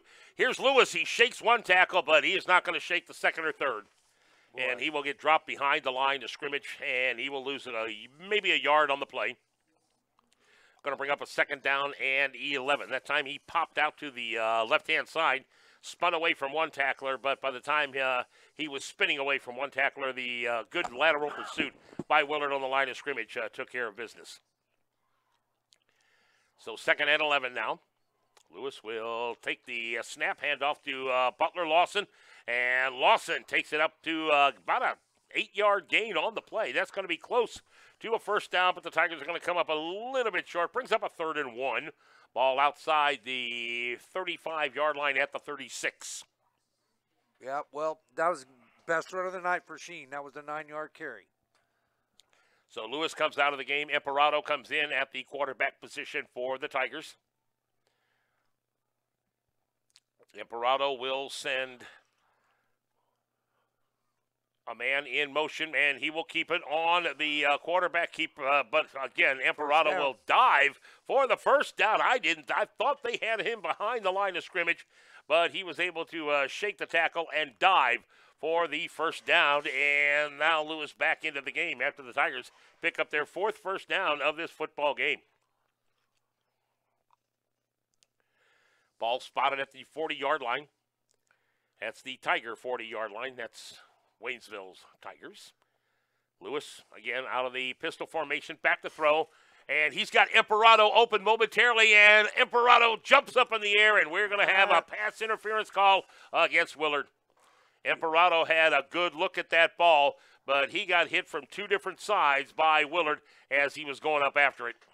Yeah, that was – if he wouldn't have done that, Imperato might have scored because he was wide open, and they were kind of pretty much letting him not get away. So that was a good pass interference by Willard, but a good gain for us to put us in Willard territory. They will mark the ball all the way down to the 45-yard line. Another 15-yard penalty for the Willard Tigers. Tigers of Waynesville pick up their 5th first down on the pass interference call and march the ball down to the 45-yard line of Willard. Good pass that time by Michael Lewis as Imperato got open. Lewis rolls to his left. He'll throw this thing, and the ball is thrown out of bounds. That was unnecessary. Yeah, there was a little bit of a late hit, or maybe somebody tipped that ball. Somebody did tip the ball. The receiver tipped the ball, and then went over his head. I guess it's just his force, but. And then he got the receiver who tipped it got popped. I would say popped would be a good word. And I believe that was Cavalier. Yep. Yep. Willard will come up and hit you, offensively and defensively. 2nd and 10 now for the Waynesville Tigers. In motion is Andrews. Ball back to Butler Lawson. He will cut it off of left tackle, and he's going to pick up about 5 yards, maybe 6 on the play. I think they spotted inside the 40 at the 39-yard line. That will be a gain of 6 for Shane Butler Lawson. Yeah, well, we're moving the ball here. This is the best drive so far we've had. So, unfortunately, we're trailing 28-0. Right. We just can't stop them. Of course, we haven't been able to move the ball until really this series as we get a man in motion. Imperato is the quarterback for the Tigers. He will keep it. He'll roll to the outside, and he will stick his helmet down and bull forward over the top of his tackler, and he will be close to a first down, but the Tigers are going to end up at about 4th and probably a couple of inches. Yep. Got to go for it. Oh, well, yeah, I would think. First off, you're in Willard territory for only the, second or third time in the – maybe tonight, second time tonight. We have been in Willard territory. So Lewis at the quarterback position. He'll look at Shane Butler Lawson. Off to his left now, Lawson moves out of the power I formation. Lewis fakes the throw, and he will dive forward for the first down, as he will tuck it and go. 6th first down for the Tigers. That moves the ball all the way down to the 30-yard line. It's 1st and 10 for Waynesville again, trailing 28-0 as we are nearing halftime. I think that was a design play for him to fake that and just go ahead and run that quarterback draw like that. I think you're right. We have seen that play several times where he actually did make the throw. And now Lewis throws this thing down, and this is going to be deep. We're going to have to play defense. Instead, the ball is picked off, and it will be Willard's ball. It's Willard's ball. Picked off again. Michael Lewis underthrew that one. And again, when your offensive receiver has to play defense, that's usually not a good thing. Well, Mike kind of really floated that ball quite a bit, and that was not good. So the first turnover for the Waynesville Tigers here in this contest. Willard intercepts the ball at the, I think that's around the 5. Is that the 5-yard line? Yeah, at the 5-yard line. Yeah, we got there a face mask. There is a flag on the play. There's a face mask call, and it's going to be a 15-yarder. And it's going to be on the Waynesville Tigers. So they're going to move the ball all the way to the 20-yard line. Willard will have it 1st and 10. So 15-yard penalty, and that was after the ball was caught and picked off by Willard. So the Willard Tigers have the ball in their possession. 1 minute and 11 seconds in the first half left to go. 28-0, Willard on top of the Waynesville Tigers. They're in their double tight set with their offset eye and their wing, loading it up. The big boys in the back, we know that that's Rice because he's got a cast on his left hand. And they will give it on the counter play to the outside to Thompson. He'll cut the corner, and he will get it all the way over to the, let's see, does he pick up 10? Now, did he pick up 15 on the play? Maybe not. We have a penalty flag on the play.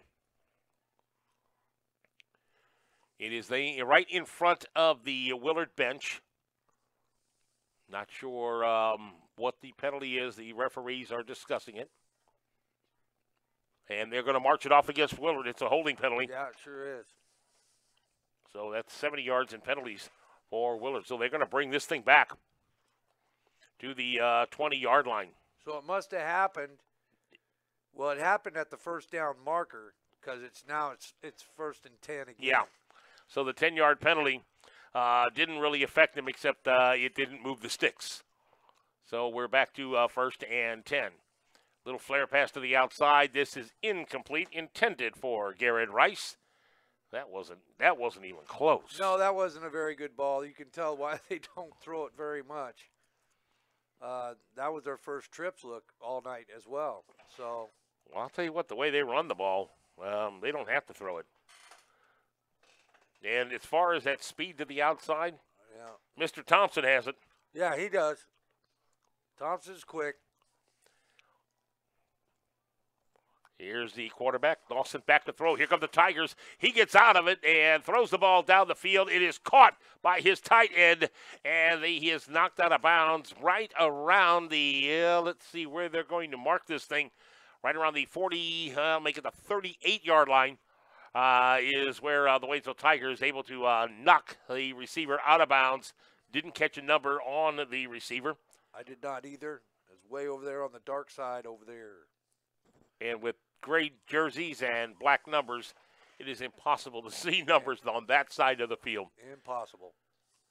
But it's a first down, 1st and 10 for Willard after the play. Dawson, the quarterback, rolls to the right side. The Waynesville Tigers had him, and now the ball comes loose. The ball comes loose. Does Waynesville have it? Getting up off the bottom of the pile for the Waynesville Tigers, I believe, is that Aaron McDaniel? Yep. Just back from injury, Aaron McDaniel comes up. Good for Aaron. With the turnover for the Waynesville Tigers on the fumble. Ball came out. I'm not sure which one of the Tigers forced it. Everybody's giving Kevin Poinsett some high fives as he goes back over there. So Poinsett might have been the one who knocked it out, and then Aaron McDaniel recovered it for the Waynesville Tigers. So their offense comes back on the field. In Willard territory, the ball at the 30-yard line of the Willard Tigers. Waynesville with the football. Lewis back to throw. He rolls to his right. Now he'll keep it, and he will get thrown down. Just nowhere to go with it. Good coverage down the field. And Lewis decided not to throw it. And he took the punishment for it. Timeout called by Waynesville. Waynesville will burn their third timeout here of the first half. We'll be right back. York & Company Pharmacy. Hi, this is Olivia, proud member of the York & Company Pharmacy team in Richland. Over-the-counter medicines can be intimidating. Have you ever wondered what some of them are for? At York & Company, our pharmacist is happy to give his recommendations for anything you may need. Did you know that York & Company Pharmacy also carries a line of Now brand essential oils and diffusers? Essential oils have shown great benefits to the body and the mind. At York & Company, we strive to take care of the whole patient, not just your prescriptions. York & Company Pharmacy.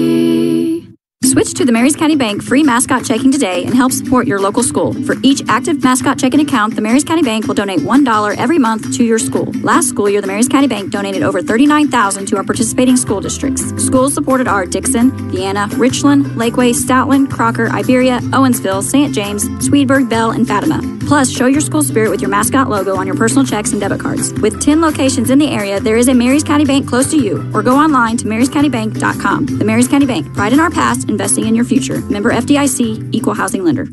Michael Lewis back to throw. He'll roll to the outside. Has a little bit of running room, but good lateral pursuit again. Got him before. Well, I'd say before he got back to the line of scrimmage, I think he picks up a couple of yards on the play. It's still going to bring up a third and about 13 to 14 and I for think the that's Waynesville going to Tigers. be the half, buddy. That is halftime as the clock ticks away, and the Willard Tigers lead this by the score of 28-0 here at halftime. We'll take a break. We'll tally up some stats for you, and we're coming right back. This is the Pepsi that your father drank and your grandfather drank. When I was your age, we were. This is the Pepsi that your Uncle Ted drank when rock sounded like this. This is the Pepsi for American pastimes. Whether you're tailgating at a speedway or courtside watching your favorite player make a breakaway, he scored! This is the Pepsi for those who are forever fun. This is the Pepsi for every generation. You're listening to KOZQ 102.3 FM, Waynesville, St. Robert, Fort Leonard Wood, Missouri. Get Napa know-how at St. Robert Auto Supply off Missouri Avenue in St. Robert, and get the good stuff 7 days a week. Make plans for the V, Lakeway VFW Post 3168 on the South Outer Road at exit 150 off I-44. A proud supporter of the Lakeway area and the Lakeway youth. The Post is open 7 days a week. Not only will you meet your friends for some refreshments and catching up on the day's activities, there's karaoke, selected nights for bingo, and don't forget their free senior citizens dinner at 12 noon the last Friday of every month. Check out sports on the several TVs. Every day is a good day at the V. Lakeway VFW Post 3168, exit 150 off I-44 on the South Outer Road. When you're feeling hungry, you don't want to mess around with a quarter-pound meat sandwich. Instead, eat one of Arby's new half-pound roast beef sandwiches. 8 ounces of thinly sliced, tender roast beef. And if you really want a quarter pound of beef, that's cool. Just eat half of a half-pound roast beef sandwich. Introducing Arby's new half-pound roast beef sandwiches. Arby's, we have the meat. Quality and honesty are two values customers want and businesses must have. AirServe Heating and Air Conditioning of Waynesville has those values and offers much more. Locally owned and operated, they're your neighbors with finance options and free estimates so you'll know the cost before they start. AirServe is your comfort company, servicing all brands so you're ready for the season. Call 774-7805. There's a new place where all the hipsters are hanging out. It's called the movie theater. Smell that? That's popcorn. After you've purchased your ticket, make your way to the air-conditioned theater. Take a seat, relax, and get ready for the feature presentation. While the urge to go to the movies hasn't changed since the dawn of motion pictures, the experience has. B&B Theaters is giving away movie tickets and popcorn every single week. Simply subscribe to the B&B Theaters channel on YouTube to stay up on the latest in upcoming releases and movie trivia. Enjoy the magic of the movies only at B&B Theaters. For over 40 years, Made Right in Rolla has been satisfying customers with the best ground meat seasoned to perfection. At Made Right, the loose ground beef is simply too good to be called a patty. And the mouth-watering fried chicken, pulled pork, and steaming chili are a few of the menu items at Made Right. You won't go wrong when you pull into Made Right at 1028 Kings Highway in Rolla, because everything there is always made right. Back here at Willard, Marv Luton along with Shane McPherson, and we bring you some Tiger highlights. Unfortunately for Waynesville's fans, the Tiger highlights are all Willard Tiger highlights. They lead this by the score of 28-0. They've racked up as many first downs as Waynesville. Both teams have had 6 first downs. The Waynesville Tigers, however, just have not been able to dent the red zone of Willard. We haven't been past, I don't think, their 30-yard line here in this contest. And we've only been on their side of the field 2 times in the first half of this football game. And, again, they have showed they can run the football, they can throw the football, and I don't know how they're 3-6. I don't know either. I mean, they're pretty. They play pretty stout, schedule down through here. Well, they play in that the other Ozark Conference, the Right. Central Ozark Conference. Yeah. And that's got some pretty salty teams in it. It sure does. But, I mean, as far as the stats go, I mean, let's talk about Willard first. I'll get to the bad news second. They had 22 rushes in the first half for 240 total yards. They were 2 for 5 passing for 50 for a total of 290 total yards in the first half. That could be, if you take 2 halves and put it together, they'd be between 550 and 600. For us, we had 18 rushes by 4 different guys for 31 yards. We had actually the stat that you would think that would be bad, but it's really not, is 6. He was 6 for 9. Lewis was 6 for 9 for 34 yards passing, but we had 5 sacks for negative 45 yards. So if you put our 65 total yards and take our sacks away, we had 20 total yards for the first half.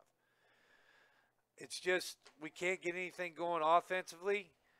They can do whatever they want offensively. Our heads got kind of down there, then we kind of got to pick up. But if we can't get it on their side of the field, I'll guarantee you our defense was on the field for most of the first half. We did kind of, I would say, even it out a little bit in the second quarter. But, my gosh, Marv, when we can't even get the ball in a situation where we're not getting receivers open, they're not playing a double coverage, but they're playing a good zone. Safeties are doing all right for Willard. And they've got a serious pass rush, and they're pretty quick at it. And our line isn't sustaining their blocks. Can't get Lewis free. He's on the run all the time. Sheen's trying to run up inside. There's just nothing there. You know, we talked about before the game about controlling the box, and we're just not controlling the box whatsoever, and that's the key. Well, they are controlling the box on their end because, like you said, their defensive line, good pursuit to the quarterback. You can see that by the number of sacks that they've got Lewis for. Every time Mike tries to run either right or left, there is good lateral pursuit by their defensive linemen who are making the tackles, and then their linebackers. Their linebackers have been lightning fast. Yeah, really quick. You know, we really didn't expect to see that kind of speed out of this Willard Tiger team. We knew they were. Coach Haynes said they were big up front. They weren't tall. That was our problem against Parkview. Not only were the Parkview Vikings quick, but they were also tall. And Mike Lewis tried to throw over the top of their outstretched hands and couldn't get that job done. Well, you know, the Willard Tigers, let's give them credit real quick. They're big, quick, and physical. They are very physical. They have hit us all night long and do not continue. I mean, they're gang tackling. They're offensively, their line gets a push on. I mean, hate to, you know, kind of compare this, but Brock had a team at Rolla that one year when I was coaching that was awful big and awful good, and they had an awful good back, and he ran this very similar offense, and it was just kind of power football. And when he finds this, and it works for him, and it worked for him at Rolla those few years, he may be having some success at Willard. Yeah, Brock Roten has been down here, like I said, for about 10 years now after he left Rolla. And the Willard Tigers, again, they play a pretty good schedule down here in southwest Missouri because as the crow flies, they're really not that far away from Carl Junction. No. They're not that far away from Webb City. No. They're not that far away from, needless to say, all the Springfield schools who, I guess down here in this neck of the woods, the Springfield schools probably over the last couple of years, with the exception of Glendale, have been the weak sisters of this part of the world. You know, I mean, when you take a look at the Ozarks and the Nixes, you add the Webb Cities, the Neoshos, the Carl Junctions to all them, and I mean, there's been some pretty good football down here. Well, you know, we talked about it on the way down here when we were coming into Springfield and then kind of going out. I mean, how much has Willard grown since you guys have, you know, were down here before? And we've said that, and when we went down, we've been down to Branson and like Ozark and Nixa and all these surrounding, I guess, suburbs of Springfield are really starting to grow because a lot of people are moving out of the city, and the facilities are starting to get pristine. They're going to Willard being a 5A football team. Yeah. When I was in high school, they were a 2A or a 3A. 2 or 3, yeah. I mean, now this is a big school. This is a big community. This is a pretty town. I mean, they've really developed it nice.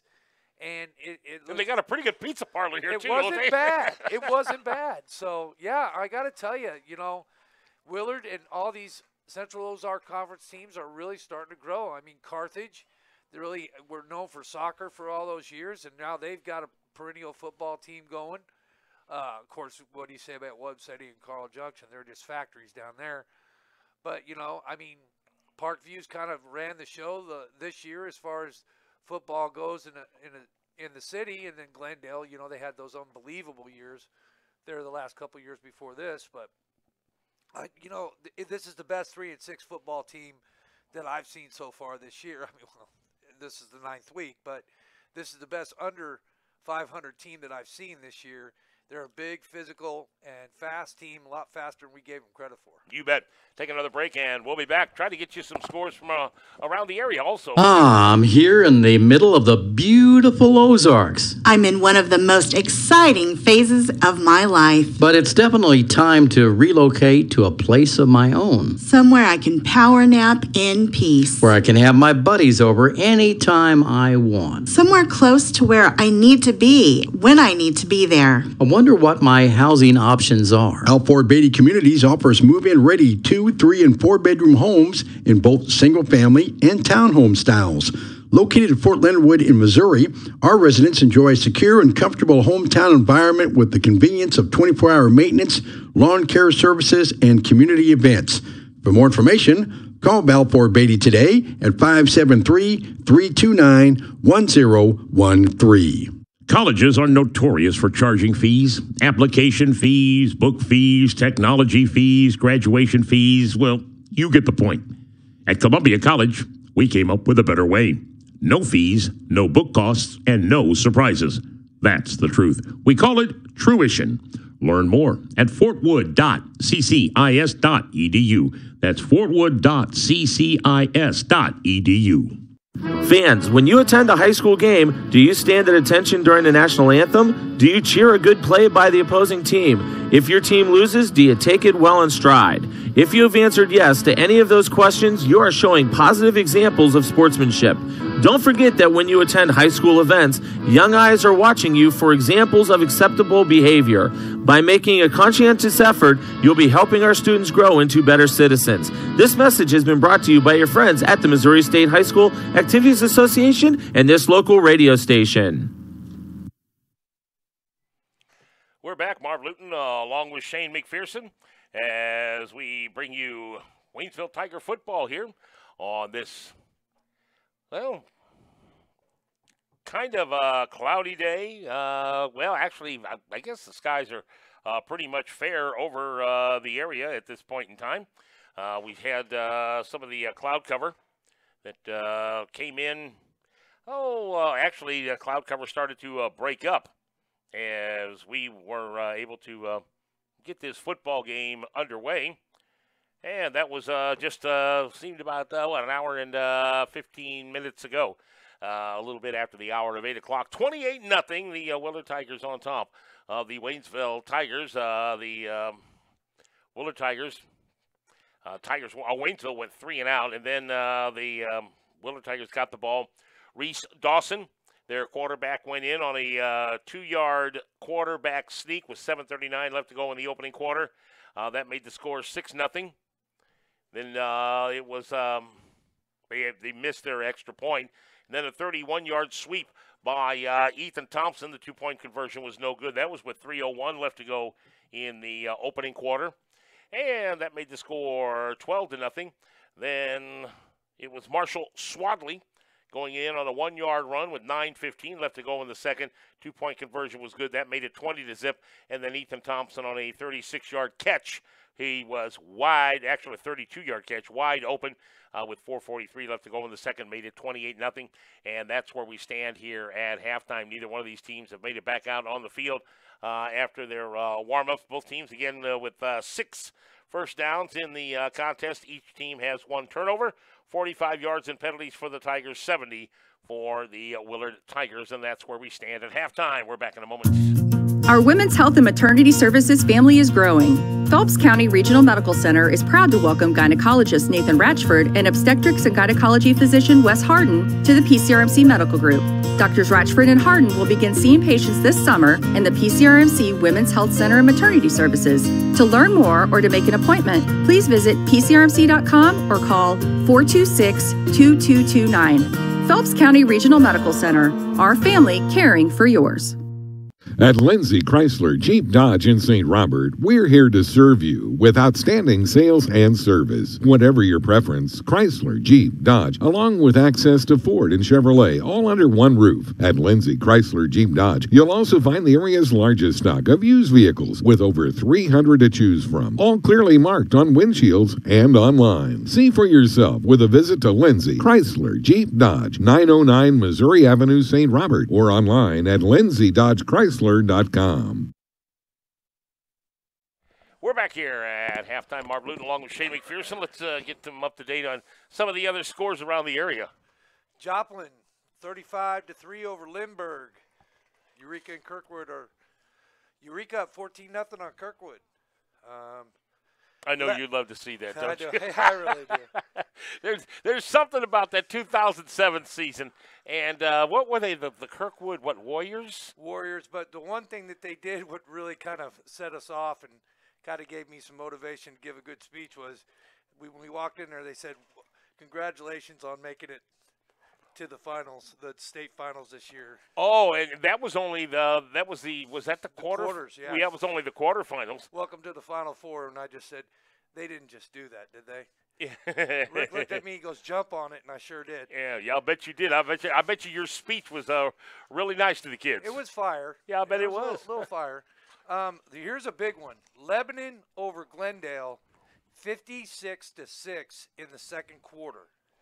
Wow. That is just. They're gonna have the turbo clock running in the second half, no doubt. Yeah, but would you have thought 56-6? No, not 56-6.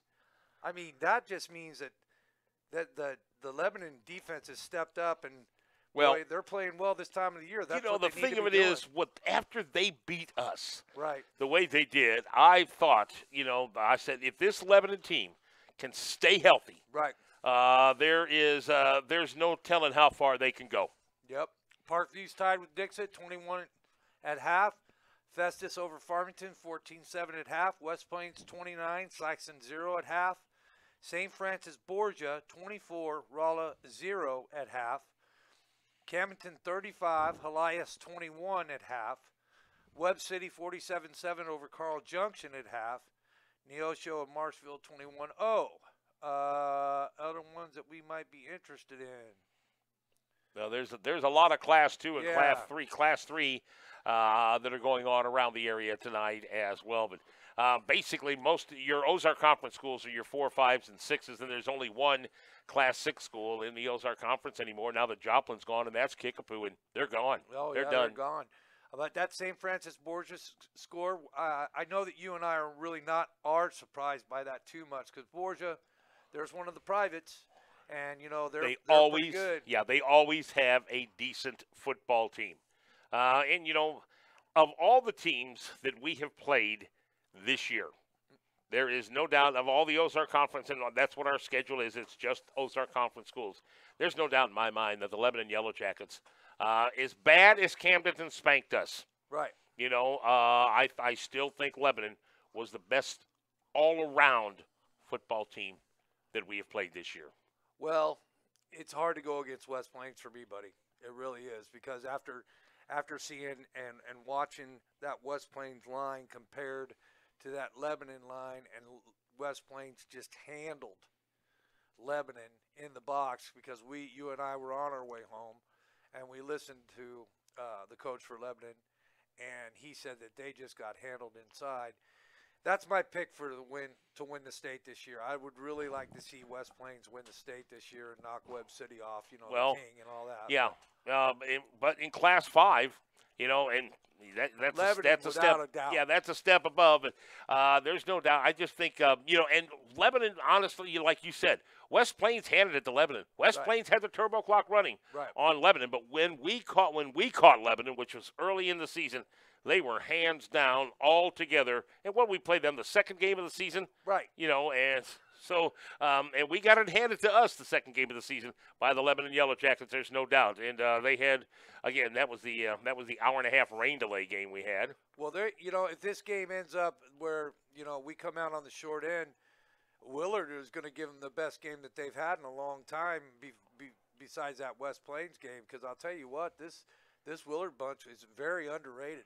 Well, and they play the game like the Lebanon Yellow Jackets play the game. They pounded, and I don't know if Willard used that counterplay very much before they saw the Waynesville Tigers. But if Brock Roten watched any film from, again, Parkview against the Waynesville Tigers, and as fast as Parkview ran that jet sweep on us, and they're pretty much doing the same thing with the counterplay with Ethan Thompson here in this contest. So they are getting to the outside, and we are not able to catch up. And we've got a second half of a football game coming up here momentarily. The thing of it is now is the Willard Tigers are going to have the ball first here in the third quarter. And it's a 28-0 game. They go down and put the 7 points on the board. Guess what? Yep, it's running. We've got the turbo clock going against us. And that's not good. We need to make a stand. We need to make a stop here. And is that who I think it is kicking the ball off? I believe it is. That would be Malik Hopper. Yes, it is. Well, why not? Yeah, absolutely. Why not? That's one nice thing that I've seen about Coach Joe Haynes. He lets a bunch of kids do a bunch of different things, and this may be the last game of the season, so let's have a little fun here in the second half. And Hopper runs away from the ball, and now it's if they try an onside kick, I think they missed the ball. Or barely got the top of it because that ball. He got it because it moved 2.5 yards. But the problem is we ran off sides. We ran across the line before we kicked the ball, so we're gonna march back 5 yards. Yeah, Mike Shannon might say swing and a miss. Yeah. I'll tell you. Well, Hopper went up to kick the ball, and then he ran off to the side. And let's see, who came up? I think that was Charles Willingham who came up and just barely topped the top of the ball. Barely. Tried an onside kick, but we had ran offside anyway, so it really didn't matter. Let's try it again. Yeah, here is Hopper now. We're going to do it again. And now, let's see, and now we try the onside kick, and the Tigers might have recovered this football. We might got it. Oh, I love it. I swear, I'm telling you, do we have it? We have no indication. The Tigers say they have it. The referees do not indicate we have it. Who's got it? I am not sure. I did not see any referee point the way of the Waynesville Tigers having the football. So whose ball is it, guys? You with the striped shirts on. Yeah. Hey. Well, we'll have to see. I think we have the football. Because I think the defense for Willard is coming on the field. And here comes our offense. So the Waynesville Tigers have recovered the onside kick. They have done that. Well, good for them. And had some fun doing it. Okay, in motion is Dawkins. Here's the handoff. Shane Butler-Lawson. He bounces off a couple of tackles, and he picks up 11 yards on the play down to the 39-yard line of the Willard Tigers. Well, that's a good start. Maybe they're going to just come out and just say, hey, let's just go for it, have some fun here, and just see what happens. But if it starts off like that where we get the fumble and now we've gotten a 12-yard gain right off the bat, that's momentum. Yeah, Big Mo may have shifted to the way of the Waynesville Tigers instead of Willard. So it's 1st and 10 for the Waynesville Tigers. Ball inside the 40-yard line, and here's Butler-Lawson. On the handoff, he will shed one tackler, and he runs backwards, and he's going to shed another. And here comes another. He dodged that one. Butler-Lawson still on his feet, and he is going to be hauled down right around the original line of scrimmage. And all that running. Do you see a yellow flag on the play? No, I don't. But he lost 2 and ran 68 yards. Yeah, he was all over that field and ended up getting almost back to the original line of scrimmage. So it brings up a 2nd and 12. In motion for the Tigers is Josh Ash. Here's a little pitch to the outside. Pass is complete. Still on his feet for the Waynesville Tigers, and that is Carrillo. Sergio Carrillo, where did he step out of bounds? It looks like they gave him 9 yards, so it's going to be a 3rd down and 3. So 3rd and 3 for the Tigers. Ball spotted at the 30-yard line of the Willard Tigers. So it is, again, Aaron Imperato at quarterback for the Waynesville Tigers. He will take the handoff, and he will give it to Dawkins. Dawkins has a 1st down or close to it. I don't know if he got it. No, I don't think he did. He is going to be close. But he got popped. Yeah, he did get popped. We're going to have to. We may have to bring the sticks out for this one. Well, they've got it on the yard marker. He's a yard short. Okay, 4th and short for the Tigers. That they are going for it. Again, the ball at the 24-yard line of the Willard Tigers. Oh, you got to go for it here. Yeah, Aaron Imperato back in the game. He's got Dawkins behind him. He's got Cassidy in front of him. And here's a high snap. The handoff goes to Dawkins, or is that Butler-Lawson? I think that was Sheen. It was, yeah, that's the dirty jersey, and he picks up the 1st down. They'll move the sticks. So 2 first downs here in this drive for the Waynesville Tigers after recovering the onside kick. So the Tigers on the move. Okay, we're in a single back set.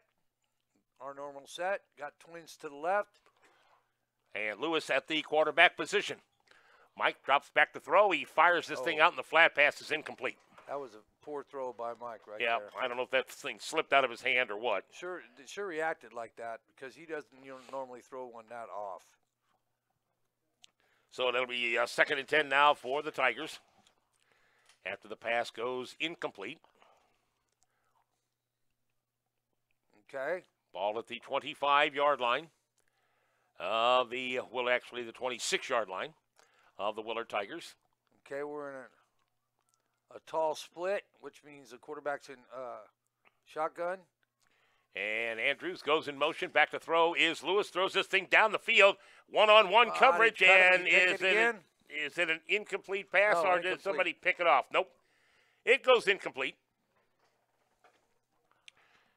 That was a little bit underthrown. He intended that time for the wideout, Aaron Emperado. But Emperado was covered pretty good on that one. He had to Michael had to throw that thing a little bit farther for Emperado to even have a chance at it. I would agree with that. That been the worst ball he's thrown tonight, though. Nope. So it's 3rd and 10, and in motion is Ash. Here's the throw across the middle. And how did he thread that in there? But the pass is complete. Not enough for a first down. It's going to bring up 4th and about 5 now for the Tigers. That pass to Aaron Emperado, who was able to jump up in the air and sandwich himself between 2 defenders, and Emperado comes down with the football. And he paid for it, too, because he got sandwiched when he caught the ball. When he caught it, yeah, they pretty much leveled him. 4th and 5 now for the Tigers. Ball at the, we'll call it the 21-yard line. Lord. Here's a flare pass to the outside to Shane Butler. Loss, and the pass goes incomplete. And we turn it over. And we turn it over on downs. That had the potential, but you have to make connections, and that time Lewis overthrew his intended receiver, Shane Butler Lawson. So the Tigers fail to put any points on the board, give the ball back to Willard, deep in Willard territory at their own 21-yard line. So the Tigers still not into the red zone for Willard here in this contest. Nope, not yet. And we're running out of time to get there. 3rd quarter, 28-zip. Willard on top of Waynesville. Coming out with that same set. Double tight look with that wing. And here is that was a direct snap. Direct snap to Wadley. And Wadley's loose. He's at the 40. He's at the 30. And he is going to cut it back the other way and haul down at the 5-yard line. Again, that is Marshall Swadley. What a run that time. 75 yards. I don't know. He needs a break. That's Rice, actually, because he had the broken hand, correct? No, that's number 32. Okay. Isn't it? Well, didn't he have Okay, no, you're right. That is Rice. Gareth Rice, number 26. 75-yard run on that. Yeah, to make it even worse, the fact that you can't see the numbers here for Willard is the simple fact that this is a muddy field. Yeah, and when they get mud on those numbers, you can't see even the Waynesville numbers, and they've got white jerseys on. Right. Yeah, it's tough to see their numbers for sure. So it's 1st and goal to go for Willard at the 6-yard line, and still on his feet inside the 5, down to the 3. That is the Swadley. Willard running back, and that is Swadley on the carry. Actually down to the 2, so it's going to bring up a 2nd and goal at the 2-yard line.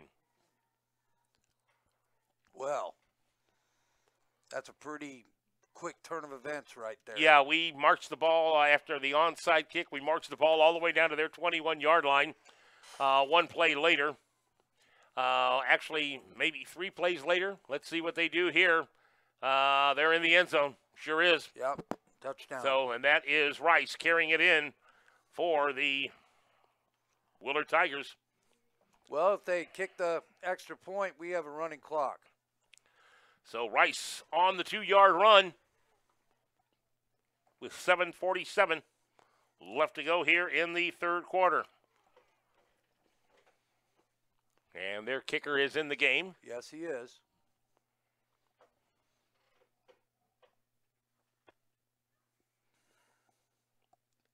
I'll tell you what. Just sorry about the silence. There's just not a whole lot to say.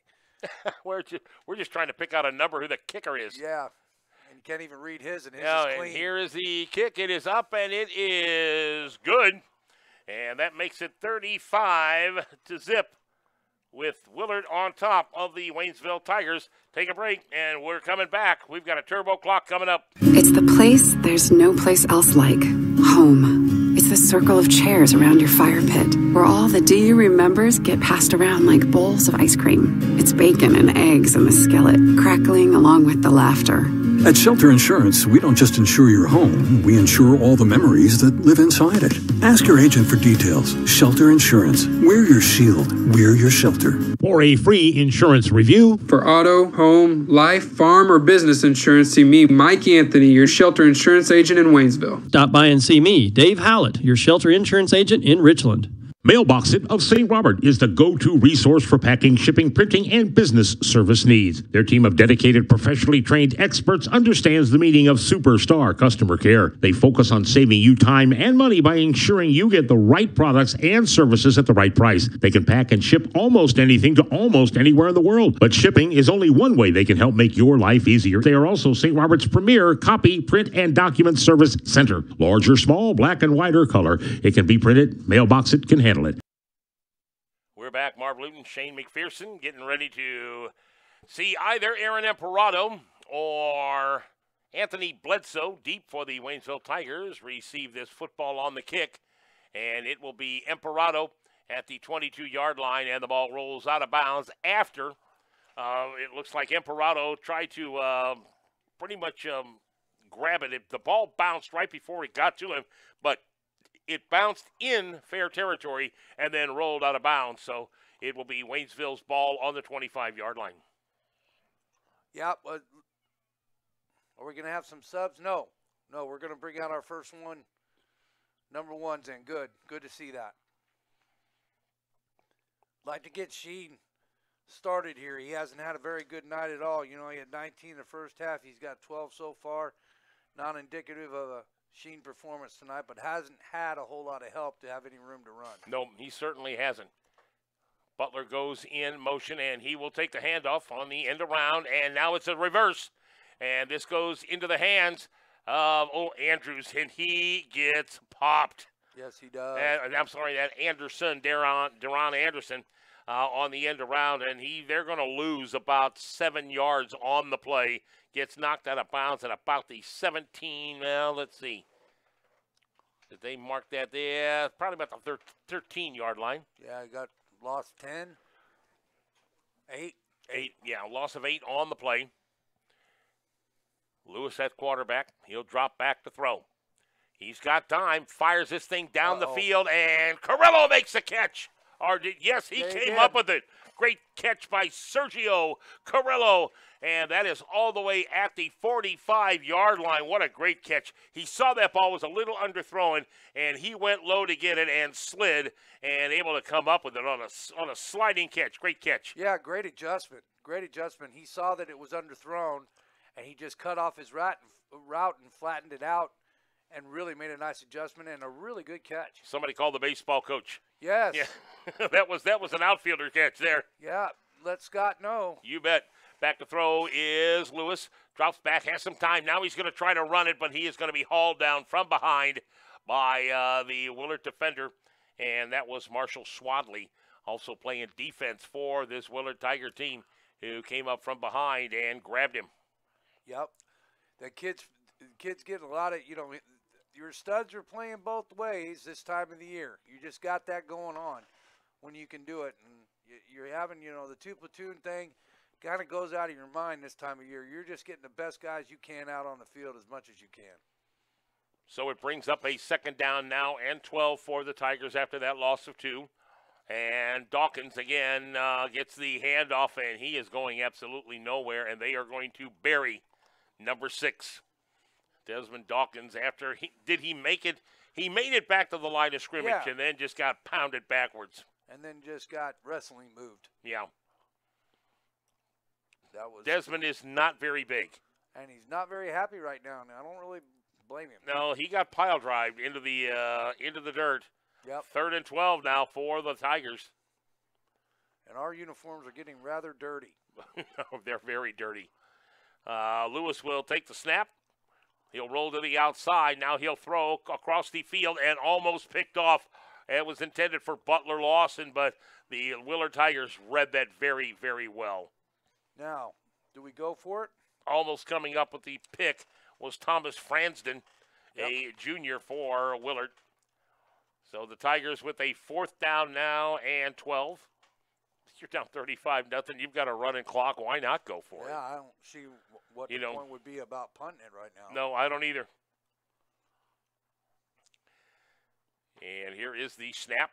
Lewis back to throw. Has some time. Has plenty of time. Get rid of it. And now he'll roll to the outside. And now he will throw on the run. The pass is picked off by Willard. Interception by the Willard Tigers at the 35, make it the 45-yard line of Willard. So a turnover for Waynesville, and getting up very slowly is Shane Butler Lawson. Don't like to see that. Yeah. Is that a calf cramp? Looks like a calf cramp. Yeah, he's all right. He's all right. So Willard will get it on the turnover, on the pickoff with about 3:36 left to go here. Now, what do you do if you're Willard here? Do you go ahead and start playing some other guys and make sure you're saving your studs for a while? Well, I think they're just going to run it right up the middle. And again, this is Rice, and he will carry it all the way to the in-Tiger territory, down to the Waynesville 42-yard line. That's a 1st down and a gain of 12 on the play. And that's, wow. He has 91 yards and 3 carries this half. Garrett Rice has been the workhorse here in this half for the Willard Tigers. Coming out of the game now for Waynesville is Maximo Reyes. Well, you can see he has been in the trenches. Yes, he has. Yeah, he's quite a mess. Wow. And here is again Thompson on a counter play. Actually, I think that was Thompson. Okay, here was Thompson on the counter. And he will get down to the 21-yard line, pick up another 1st down for the Willard Tigers. You know who he was following? He was following that big Rice boy. And that's not a bad one to follow. Nope, not at all.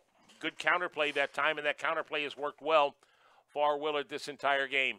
Everybody's run counter on us this year. 1st and 10.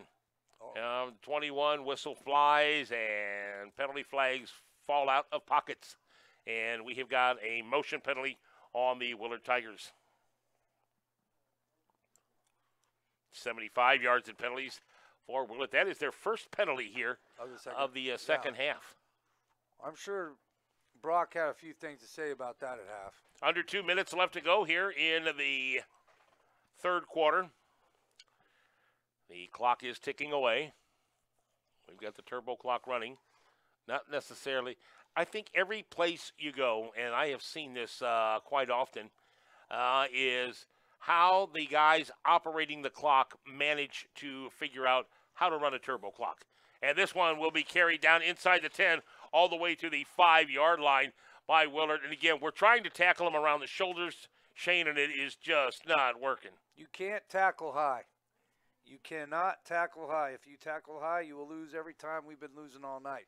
And you can't tackle a kid that size. And that was Garrett Rice with the carry that time for the Willard Tigers. Rice, a 6'2", 235-pound running back. They got to pick be up an ankle biter. Yeah, they pick up another 1st down. That is their 10th 1st down. It is 1st and goal to go for Willard. And here is the handoff. This one goes to Swadley, and he is in the end zone for the touchdown. Well, so Swadley in from the 3. 3-yard run, and that makes it 41 to zip. And that is with 37 seconds left to go here in the 3rd quarter. Will we even get the 3rd? Will this be the end of the 3rd quarter of this kick? Probably. Well, it depends, like I said, who is running the clock. Right. And we've seen different ways all year long. You bet. Unfortunately. The extra point is up, and it looks good from here. Yes, it is. So extra point is good, makes it 42-0, and the clock is stopped at 37 seconds. See, we've had it run all different ways Yes. this year, and this is not something that we really like to talk about. No. To talk about how the turbo clock's been run on us this year. I mean, it's not as bad as it has been the last couple years. Well, and we've had it run on other people too. At least with the Glendale game. Yeah, the Glendale we game. We had the turbo clock running against them. And our guys, they run it the whole time. Yeah, they did. They ran it the whole time, and the referees never, or the officials never said anything to them. I don't, like you said, I think there probably needs to be a little discussion about that in the off season because we've seen it done several different ways this year. And that down at Springfield Central. I mean, they just let they did the same thing we did. They just let the clock run. Yeah, I mean, of course, Central every week, Springfield Central had the turbo clock running on them. Yeah, it's just how quick could they get home? Yeah, whether they were home or whether they were away. Just please run it. Yeah, that was pretty much it with Central. So you have to give the kids credit, man. They came out there and after getting their butts kicked week after week after week, they came out and still gave it their all. Well, the same thing for the Waynesville Tigers the last couple of years. Right. You know, they gave it a shot. And here's Emperado on the return, takes it at the 10, works his way to the 15, to the 20, to the 25, and up to the 40-yard line before he is finally hauled down. And they're going to mark that at around the 41 or 42. It's going to be a 1st and 10 for the Tigers. Good return that time by Aaron Emperado. Now are they running it? That's well, if they're not. They are not. Okay. So they have stopped the clock. So it's 1st down for the Waynesville Tigers. Lewis back to throw. And he will throw this across the middle. The pass is caught and dropped at the 45-yard line. Good catch that time by Emperado for the Waynesville Tigers as he cut across the middle. So that was 12. And that's the 10th first down for Waynesville, and that should bring this third quarter to a close. It does. And it does. So we are at the end of 3, 42, Willard 0 for Waynesville. And we'll be right back with more in a moment. I'm here in the middle of the beautiful Ozarks. I'm in one of the most exciting phases of my life. But it's definitely time to relocate to a place of my own. Somewhere I can power nap in peace. Where I can have my buddies over anytime I want. Somewhere close to where I need to be when I need to be there. I wonder what my housing options are. Alford Beatty Communities offers move-in ready 2, 3, and 4-bedroom homes in both single-family and townhome styles. Located at Fort Leonard Wood in Missouri, our residents enjoy a secure and comfortable hometown environment with the convenience of 24-hour maintenance, lawn care services, and community events. For more information, call Balfour Beatty today at 573-329-1013. Colleges are notorious for charging fees, application fees, book fees, technology fees, graduation fees. Well, you get the point. At Columbia College, we came up with a better way. No fees, no book costs, and no surprises. That's the truth. We call it Truition. Learn more at fortwood.ccis.edu. That's fortwood.ccis.edu.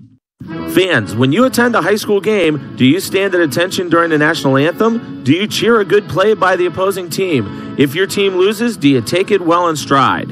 If you have answered yes to any of those questions, you are showing positive examples of sportsmanship. Don't forget that when you attend high school events, young eyes are watching you for examples of acceptable behavior. By making a conscientious effort, you'll be helping our students grow into better citizens. This message has been brought to you by your friends at the Missouri State High School Activities Association and this local radio station. And Michael Lewis takes the snap and tries to get out of trouble. Ball comes loose, but a penalty flag is on the play. There is going to be a penalty. Willard has recovered the football, but I think the Waynesville Tigers are going to retain possession of the ball. Yeah, I think Mike's knee went down before he got rid of the ball or fumbled the ball, and and they get a 5-yard face mask. Okay, so an incidental face mask penalty for Willard. Lewis back to throw, fires out into the flat, pass is caught and out of bounds for the Tigers. That was Bledsoe on the catch for Waynesville. And is that enough for another first down for the Tigers? Yes, it is. Yes, it is. Tigers have more first downs than Willard, but the Willard Tigers are whooping the Waynesville Tigers 42-0 here as we got a turbo clock going here in the fourth quarter. Again, it will be. I think he's trying to get some of his seniors on the field. Well, he's trying. We're gonna have a timeout called. Tigers just did not know what the play was. They had Lewis that was walking over toward the wideout position, and Shane Butler Lawson was in the backfield. So Coach Haynes said, "No, timeout." Rather than take a chance on screwing something up and maybe getting somebody hurt, we're just going to come over here and talk about this. Right. And we're going to keep it right here for the time being. Again. Yeah, it looks like Joe's trying to get some of his seniors on the field, and rightly so. I mean, you know, these kids have put a lot of time and effort into this program since they've started. And for it to end like this, you never wanted to. But some of the positive things that we've seen this year, 3 wins is more than we've had in, 3 years. So this is a good thing, and Joe's got it somewhat turned around. He gets a full year with these guys, not coming in July next year. It's going to make a difference with the Tigers, and we're not going to be – we've got some young kids coming back next year with some experience. Lewis throws, and this ball is batted at the line of scrimmage, knocked down, intended for Sergio Carrillo, but again goes incomplete on the tipped ball. And we'll bring up a second down now in 10 for Waynesville. The ball at the 35-yard line of the Willard Tigers. Again, the Tigers have been in Willard territory 4 times here in this contest, but never inside the 21. And here's a little pass, a little shuttle pass to Michael Cassidy. Kind of Kansas City Chiefs run very consistently with Tariq Hill. Yep. That time Cassidy takes it on a little flip pass right in front of the quarterback. Gets about a yard on the play. Tariq Hill may have a step or two on Mike. You think? He may have a step or two on Mike. I'm just going to go out there on a limb and say he may be a little bit quicker. I think Tariq Hill's got a step or two on about everybody in the NFL. Oh, that's Here's for a sure. high snap. This is not and good. Lewis overruns it, Ow. and he jumps back on the football. Ow. That had to hurt because Yes, he jumped on that football, there's a couple that jumped on him. That hurt me. Michael Lewis thought that ball was going to take another bounce, and it did, but it bounced back the other way, and he overran it, and he had to dive back to retain possession of the football. And we're 4th down again. Yeah, and that's a loss of about 10 on the play, so it's 4th down and 20. Tigers are going for it. Lewis back to throw, and he will whip this thing down the field, and this is going to be a jump ball caught by Bledsoe, and he is loose. Anthony Bledsoe is going to go into the end zone for a touchdown for the Waynesville Tigers, and that will go 44 yards. The Tigers are on the board. Yeah, it was just one of those jump balls, and they overjumped it, and he jumped right in front of it, cut back inside, and ran their next 15 in. So Anthony Bledsoe at 9:01. Yeah, something like that. Is it 9:01? 9:01, and the clock is still ticking. Yes, it is. They didn't stop it this time, did No, they? not this time. Not that we scored one touchdown. No, it's not. And here's the kick that is up, and it is good. So Choi sticks it through the upright. So the Tigers are not shut out.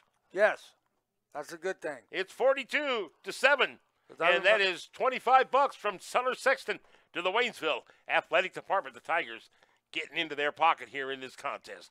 We're back in a moment. We're listening to KOZQ 102.3 FM, Waynesville, St. Robert, Fort Leonard Wood, Missouri. Get Napa know-how at St. Robert Auto Supply off Missouri Avenue in St. Robert, and get the good stuff 7 days a week. Our Women's Health and Maternity Services family is growing. Phelps County Regional Medical Center is proud to welcome gynecologist Nathan Ratchford and obstetrics and gynecology physician Wes Harden to the PCRMC Medical Group. Doctors Ratchford and Harden will begin seeing patients this summer in the PCRMC Women's Health Center and Maternity Services. To learn more or to make an appointment, please visit pcrmc.com or call 426-2229. Phelps County Regional Medical Center, our family caring for yours. Well, we're back, and Waynesville will do something they haven't done here except the very first kickoff. And here is a little onside kick right down the middle of the field, and Willard falls on it at their own 42-yard line.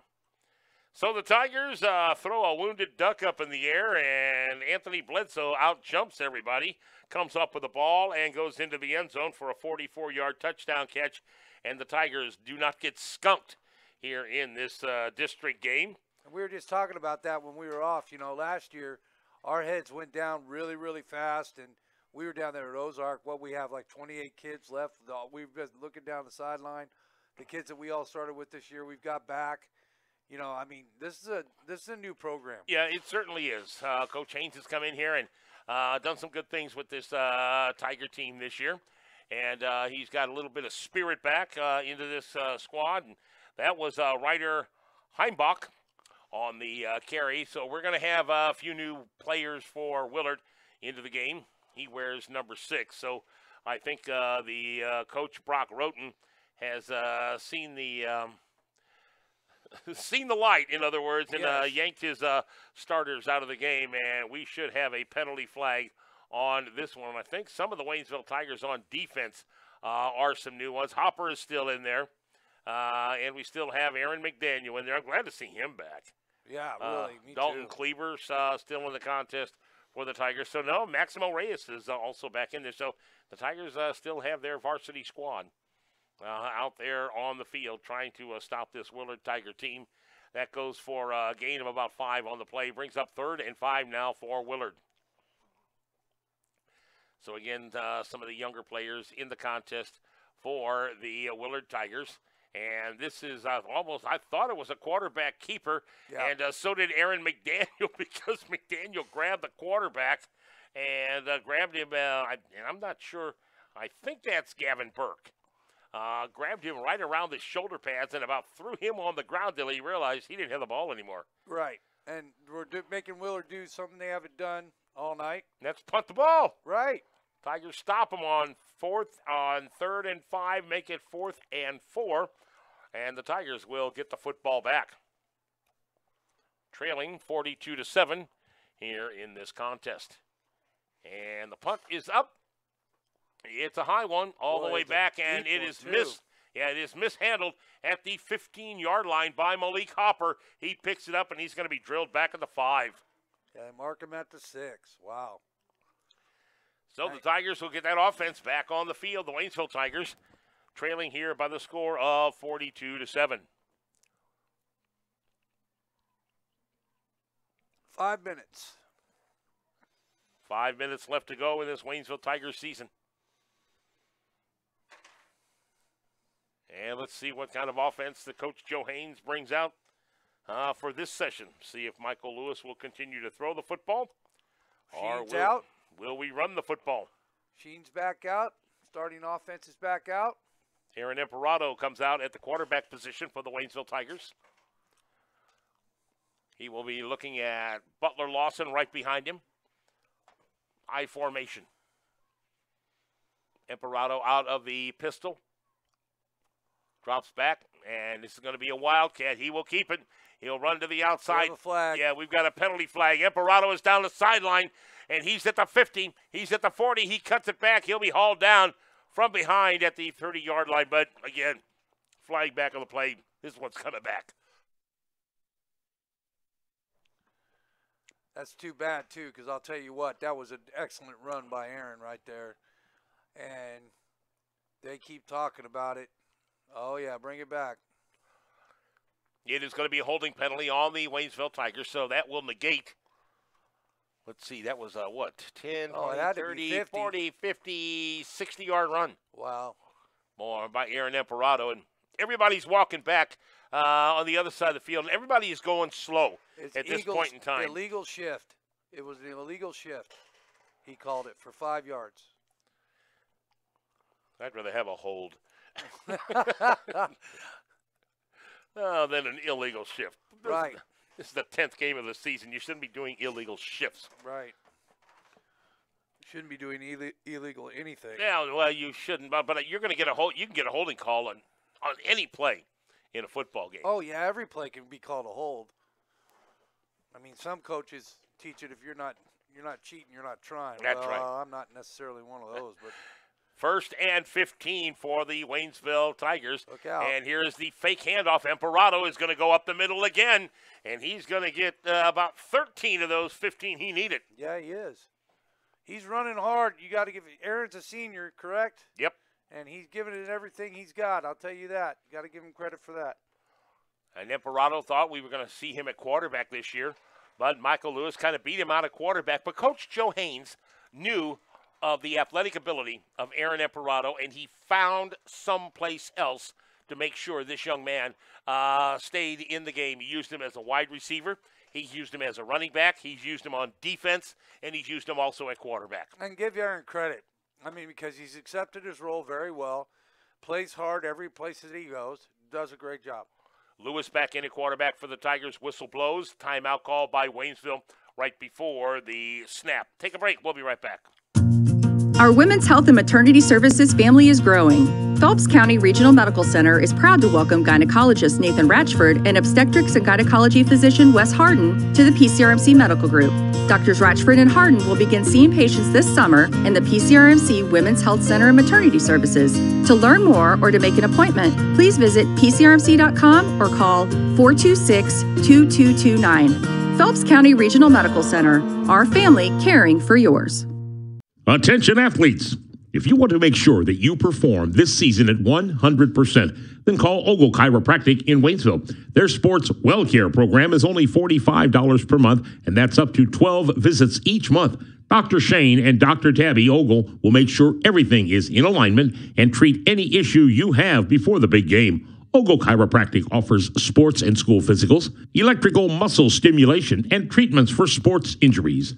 Ogle Chiropractic is dedicated to providing Waynesville and the surrounding communities with the best possible chiropractic care available. Stop by today or call 774-4177. Ogle Chiropractic, a proud supporter of Waynesville athletics. It's 2nd and 3 now for the Waynesville Tigers out of the timeout. And the handoff goes to the outside, and the Tigers are going to pick up the first down. That's a new runner. And let's see who's getting up off the bottom of that pile. Right there. Who is that? 85? Okay, that is going to be Nathaniel Clark. He is a senior, so you're right. That's exactly what Coach Haynes is doing. He is getting his seniors. This is a low snap picked up by Lewis and throws a BB in the flat. Pass is caught, and that is going to be a gain of about, let's see, maybe 5 yards. On the play, let's see where they are going to spot the ball, huh? Wow, he only gave him 2. Oh, okay. Well, maybe that when they spun him around, they did not count that as forward progress. So it brings up second down now and about 8. As Lewis back to throw, and he throws this thing deep down the field, and the ball goes out of bounds, incomplete. Had him. He intended that time for, I believe that is Bledsoe. Yeah. A.J. Martin is over here on the side, and he has got his arm in a sling. He does. He right, sure does. Right in front of us. He sure does. Didn't see that injury. We are under 1 minute. The reason we have to look, because we're kind of blocked from the clock here. Yeah, we can see it on barely on a slant from the outside. And here is a handoff again. This one goes to Clark, and he is going to be hit and dropped back for a loss on the play. And we're lining up. I think that's going to be it. So is the clock down to 12 seconds? That is it.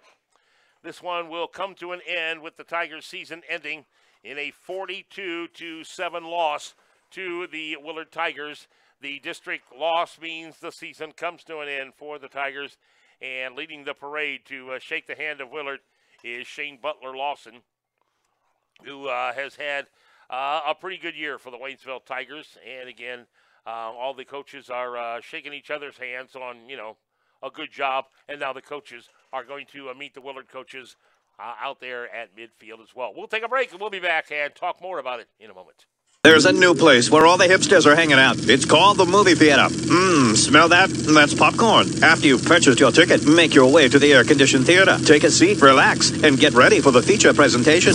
While the urge to go to the movies hasn't changed since the dawn of motion pictures, the experience has. B&B Theaters is giving away movie tickets and popcorn every single week. Simply subscribe to the B&B Theaters channel on YouTube to stay up on the latest in upcoming releases and movie trivia. Enjoy the magic of the movies only at B&B Theaters. Real estate made easy with Team Ellis at RE/MAX. Lisa Ellis has been selling real estate in the Waynesville, St. Robert, Fort Wood area for over 20 years. She knows the area as well as anyone in real estate, and with the revolving doors in a military market, Team Ellis at RE/MAX stays on top of their game, and that in turn helps you out, the buyer or seller. Contact Team Ellis at 320 Eichard Avenue in the Townfield Plaza, Suite X, behind McDonald's in Waynesville. Call the office at 774-2653 or her cell at 528-4353. Lisa Ellis, your RE/MAX professional realtor.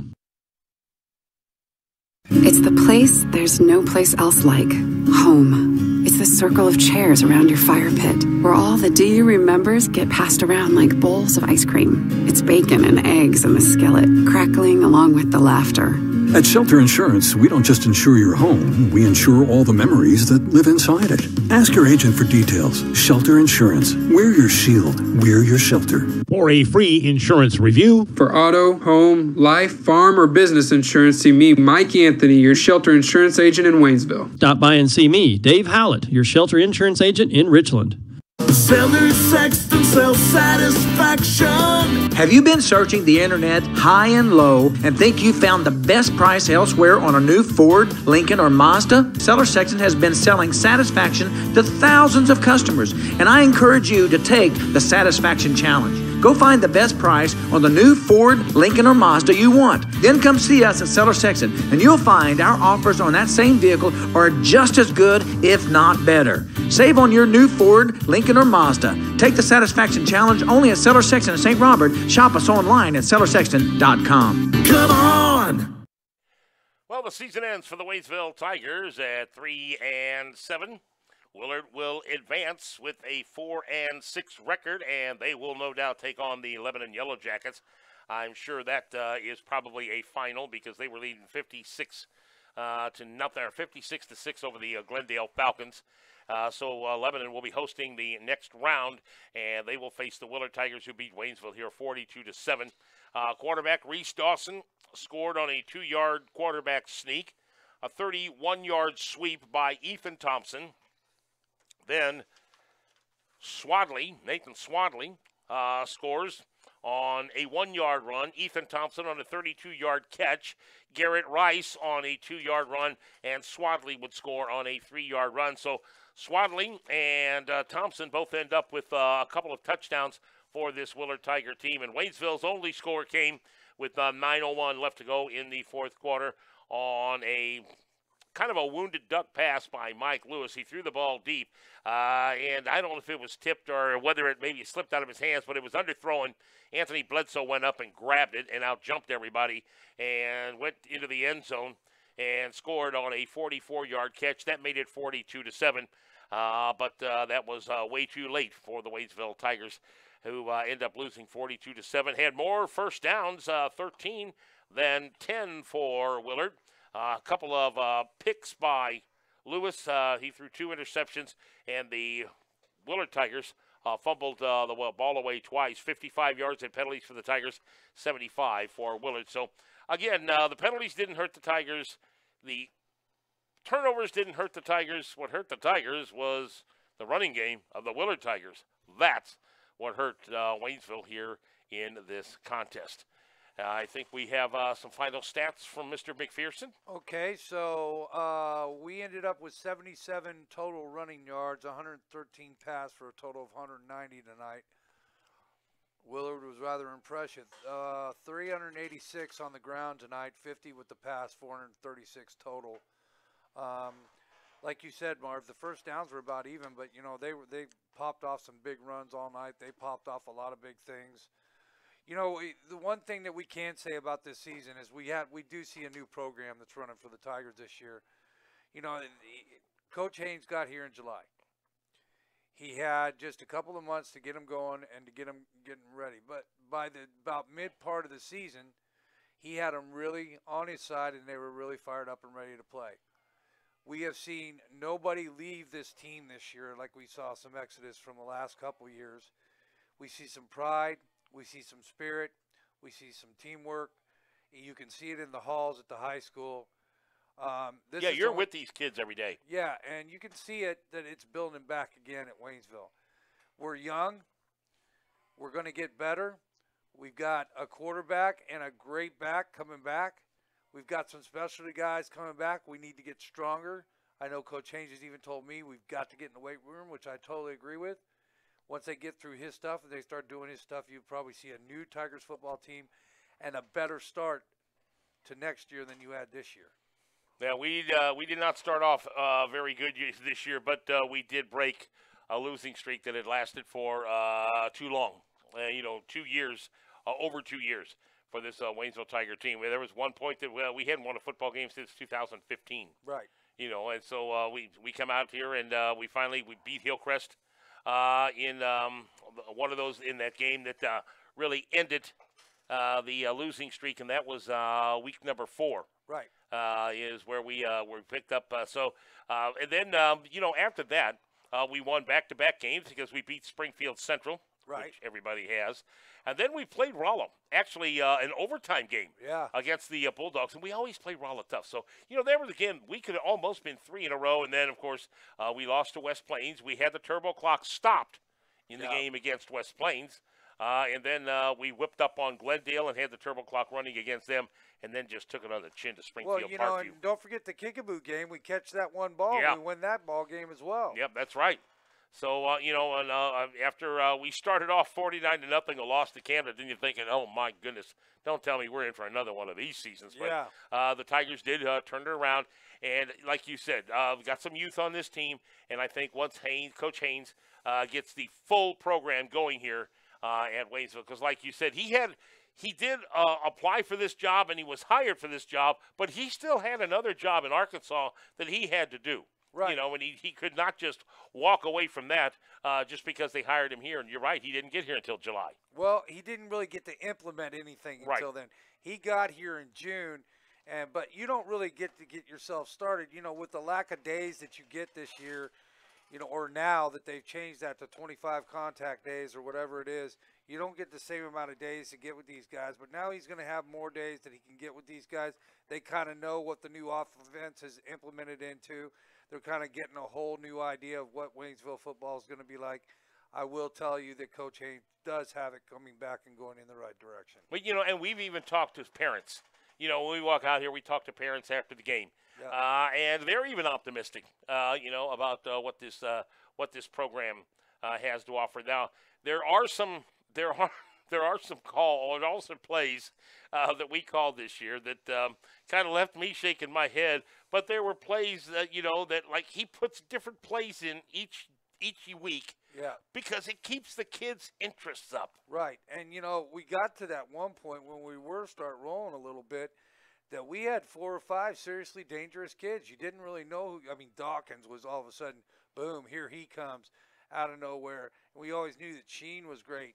And then all of a sudden Aaron would pop one off. And then here would come Michael Cassidy with a nice little carrier doing something like this. And then, there was just different kids that would come into it. Poinsett, all of them. Doc, everybody had their own little glitch into it. And we had some weapons there for a little while.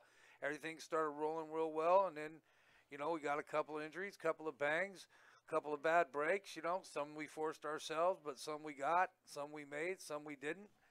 It's coming back, but this is a funny game.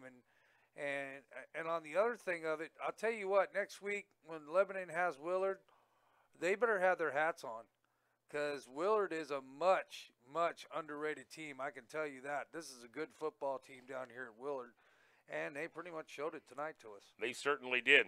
Well, sir, it's been another good season. We've had fun. Yes, we have. You know, had some long road trips, but you know, at least we didn't have to make that trip to Joplin. Right. Oh, man. I wouldn't want to be St. Louis tonight, buddy. No, I wouldn't either. So for my partner, Shane McPherson, our engineer back at the station tonight, Coach, good job. And also Chuckster, who's been with us most of the year. We've got basketball around the corner. That's next coming up right here on 102 and over on 97.9 FM, and that's going to be a little ways down. We're going to take a little time off for some deer hunting and to do some other things, and who knows what. Shane, thanks a lot, buddy. Oh, my pleasure. It's been Always fun. a pleasure. You bet. All right, well, folks, thanks you for also for joining us for Waynesville Tiger football this year. See you next time. You've been listening to Waynesville Tiger football. Our game has been brought to you by Air Serve Heating and Air, Arby's of St. Robert, B&B Theater in Waynesville, TC Towing of Waynesville, Balfour Beatty Communities of Fort Wood, Columbia College, King Auto Glass, Lindsay Chrysler Dodge, Ram Jeep of St. Robert, Park University of Fort Leonard Wood, Ogle Chiropractic in Waynesville, Mailboxing of St. Robert, Pepsi Cola Bottling Company, the Sellers Sexton Auto Group, Shelter Insurance Agents, Mike Anthony of Waynesville and Dave Holland in Richland, VFW Post 3168, Team Ellison Remax Professional Realty, the Bank of Crocker, Clayton Homes of Lebanon, Lynch's Furniture of St. Robert, the Mary's County Bank, St. Robert Auto Supply, and the Waynesville Medical Plaza. That's it for this evening. Have a great night.